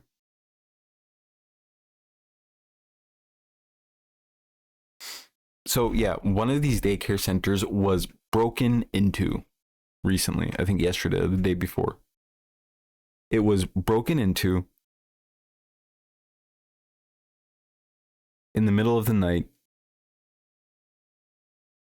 after his video came out, his documentary.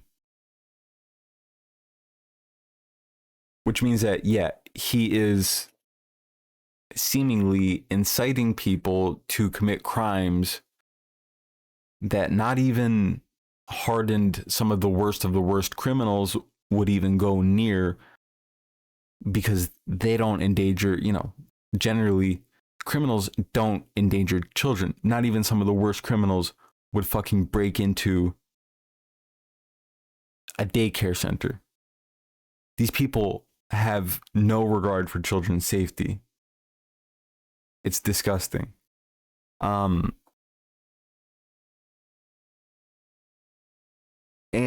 so, through all of this, you might be thinking, okay, well, I guess we don't necessarily know if there's children or not there. This dude is so slow that he went to an after-hours daycare bright and early in the morning and didn't see kids there and drew the conclusion that there are no kids there.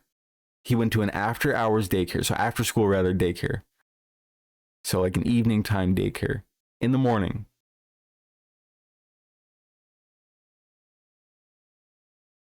It's crazy. It's crazy.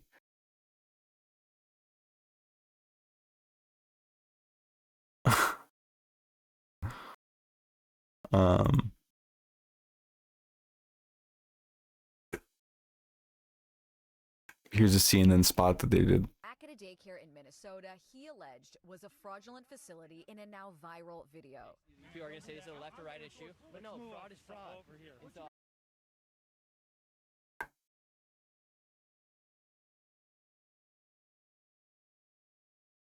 I'm not out here trying to put a twist on things. Shirley's viral video, released over the weekend, in which he says he's uncovering tens of millions of dollars in fraud at Minneapolis daycares run by the Somali community, was retweeted by Elon Musk and Vice President J.D. Vance. In the video, Shirley tries to open locked doors and talk to people at various daycares he claims are frauds. Did you come during their normal operating hours when you came to visit? I came at 11 a.m., I believe, and I also came AM, I believe. later in the day. The point of it is not whether or not I came at the right time of their operation hours. No, that's the point. I'm telling you, this guy's stupid as hell. Like, aggressively stupid as hell. Kids are in school, dumbass. Like, yeah, no, that is the point. You didn't see kids when there weren't supposed to be kids there. The point is that blacked out doors, they can't give you any information. You call that number, no one answers. Why do you think the doors are blocked out? It's so creepy fucks like you can't peep into the windows of the daycare. That's why the windows are blacked out. That's almost universal at daycares. Daycares don't have windows for people to look into. Generally. Like, oh my God, locked doors. Yeah. So people can't walk in. I wasn't trying to go inside. And there should be a way for somebody to actually be able to call that number and somebody be able to answer. These aren't real businesses. But surely you don't think a daycare should just be unlocked. You shouldn't be able to just walk into a daycare. There should be a reception. No, every daycare is locked. And so, okay, you bring up a fair point. Then why can't they actually give me information how to enroll a child? Federal law enforcement has been investigating fraud in Minnesota for several years. Because you said, hey, I want to enroll my kid, little Joey. Little Joey. Hey, can I get little Joey in here? Yeah, he's definitely real. Both Attorney General Pam Bondi and FBI Director Kash Patel said on social media they've indicted dozens of defendants. DHS has posted multiple videos of agents they say are conducting a massive fraud investigation. Do you think that federal law enforcement hasn't done enough? I mean, they would say, look, these fraud cases have been going on, but they've already done like 80 indictments. The cases have been going on, for years. And why did I show up one day in Minnesota and go to all these daycares, no children, they're receiving millions of dollars. We uncovered nearly $110 million in fraud in one day. How do you know that all the allegations that you're making are true? How do I know that they're true? Well, we showed you guys what was happening, and then you guys can go ahead and make your own analysis. We're coming so we can make our own analysis. Are you 100%? Wasn't there a pretty bad school shooting that happened around there recently? Of course, they have tinted windows and locked doors. Sure you're true? Yeah, I am 100% sure I'm true. CNN is looking. Yeah, I'm 100% sure I'm true. Looking into Shirley's claims. Hi, my name's Whitney Wild. I'm a correspondent. Anyway. So that's the state of affairs right now. One last video, because it's absolutely hilarious. This is how he's owning the libs, owning the Somalis, and he knows that we don't have shit on him. He's gonna come out on top because of this. This is on the Paul Bet Davidson podcast. Patrick Bet. What sucks for them is they're never gonna be able to get me. I don't drink alcohol. I don't do drugs. I'm a virgin. I don't have sex with random girls. You're not gonna catch me. It's fine to be a virgin. Completely fine to be a virgin. I just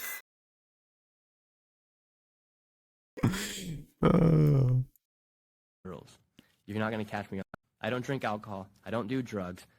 I'm a virgin. I don't have sex with random girls. You're not gonna catch me on no sexual allegation charges. I don't have any addictions. I don't have any vices. So what are these people gonna get me for? Lying? They're done. I'm religious. I believe in God. I'm everything they hate. I love that. So what are they gonna get me for? They can't get me for anything. He is such a simple mind. Such a simple brain. What are they gonna get me for? I don't know. Bold-faced lying. Or bald-faced lying. I forget what it's. Who could have thought? And what are you even gonna get me for? I'm a virgin. You can't fuck with me. Also, really weird thing to bring up. His mom is his camera person, so that's funny. Oh my God, I didn't know that.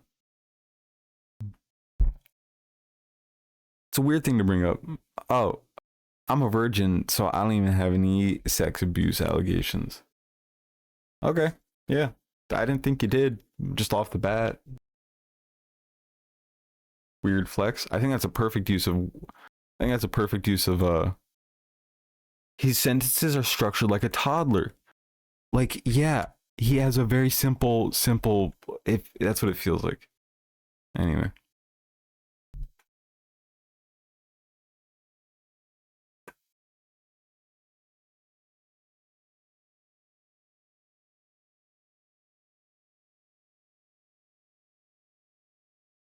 child cadence. That's a great way to put it. Absolutely.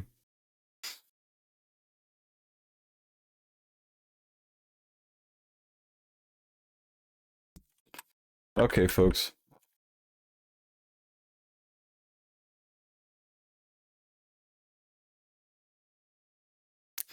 I think it's time to hit the hay.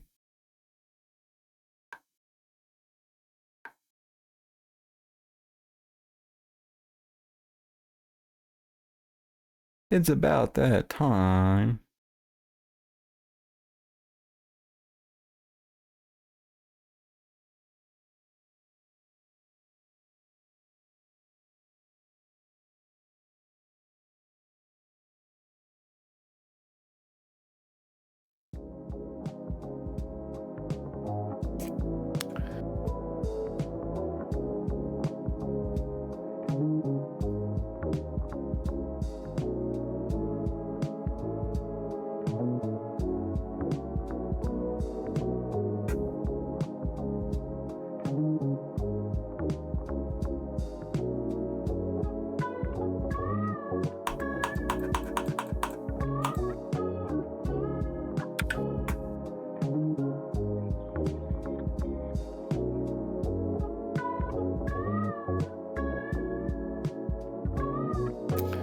Okay. Fun stream. Was it? That is good to hear. Good night, everybody. The mommy stuff is so crazy. Yeah. Alright. Happy New Year, everybody. Love you guys. It's a pleasure. Pleasure being with y'all tonight. I think I'll probably be seeing you tomorrow anyway as well, so. Big Friday. And, yeah.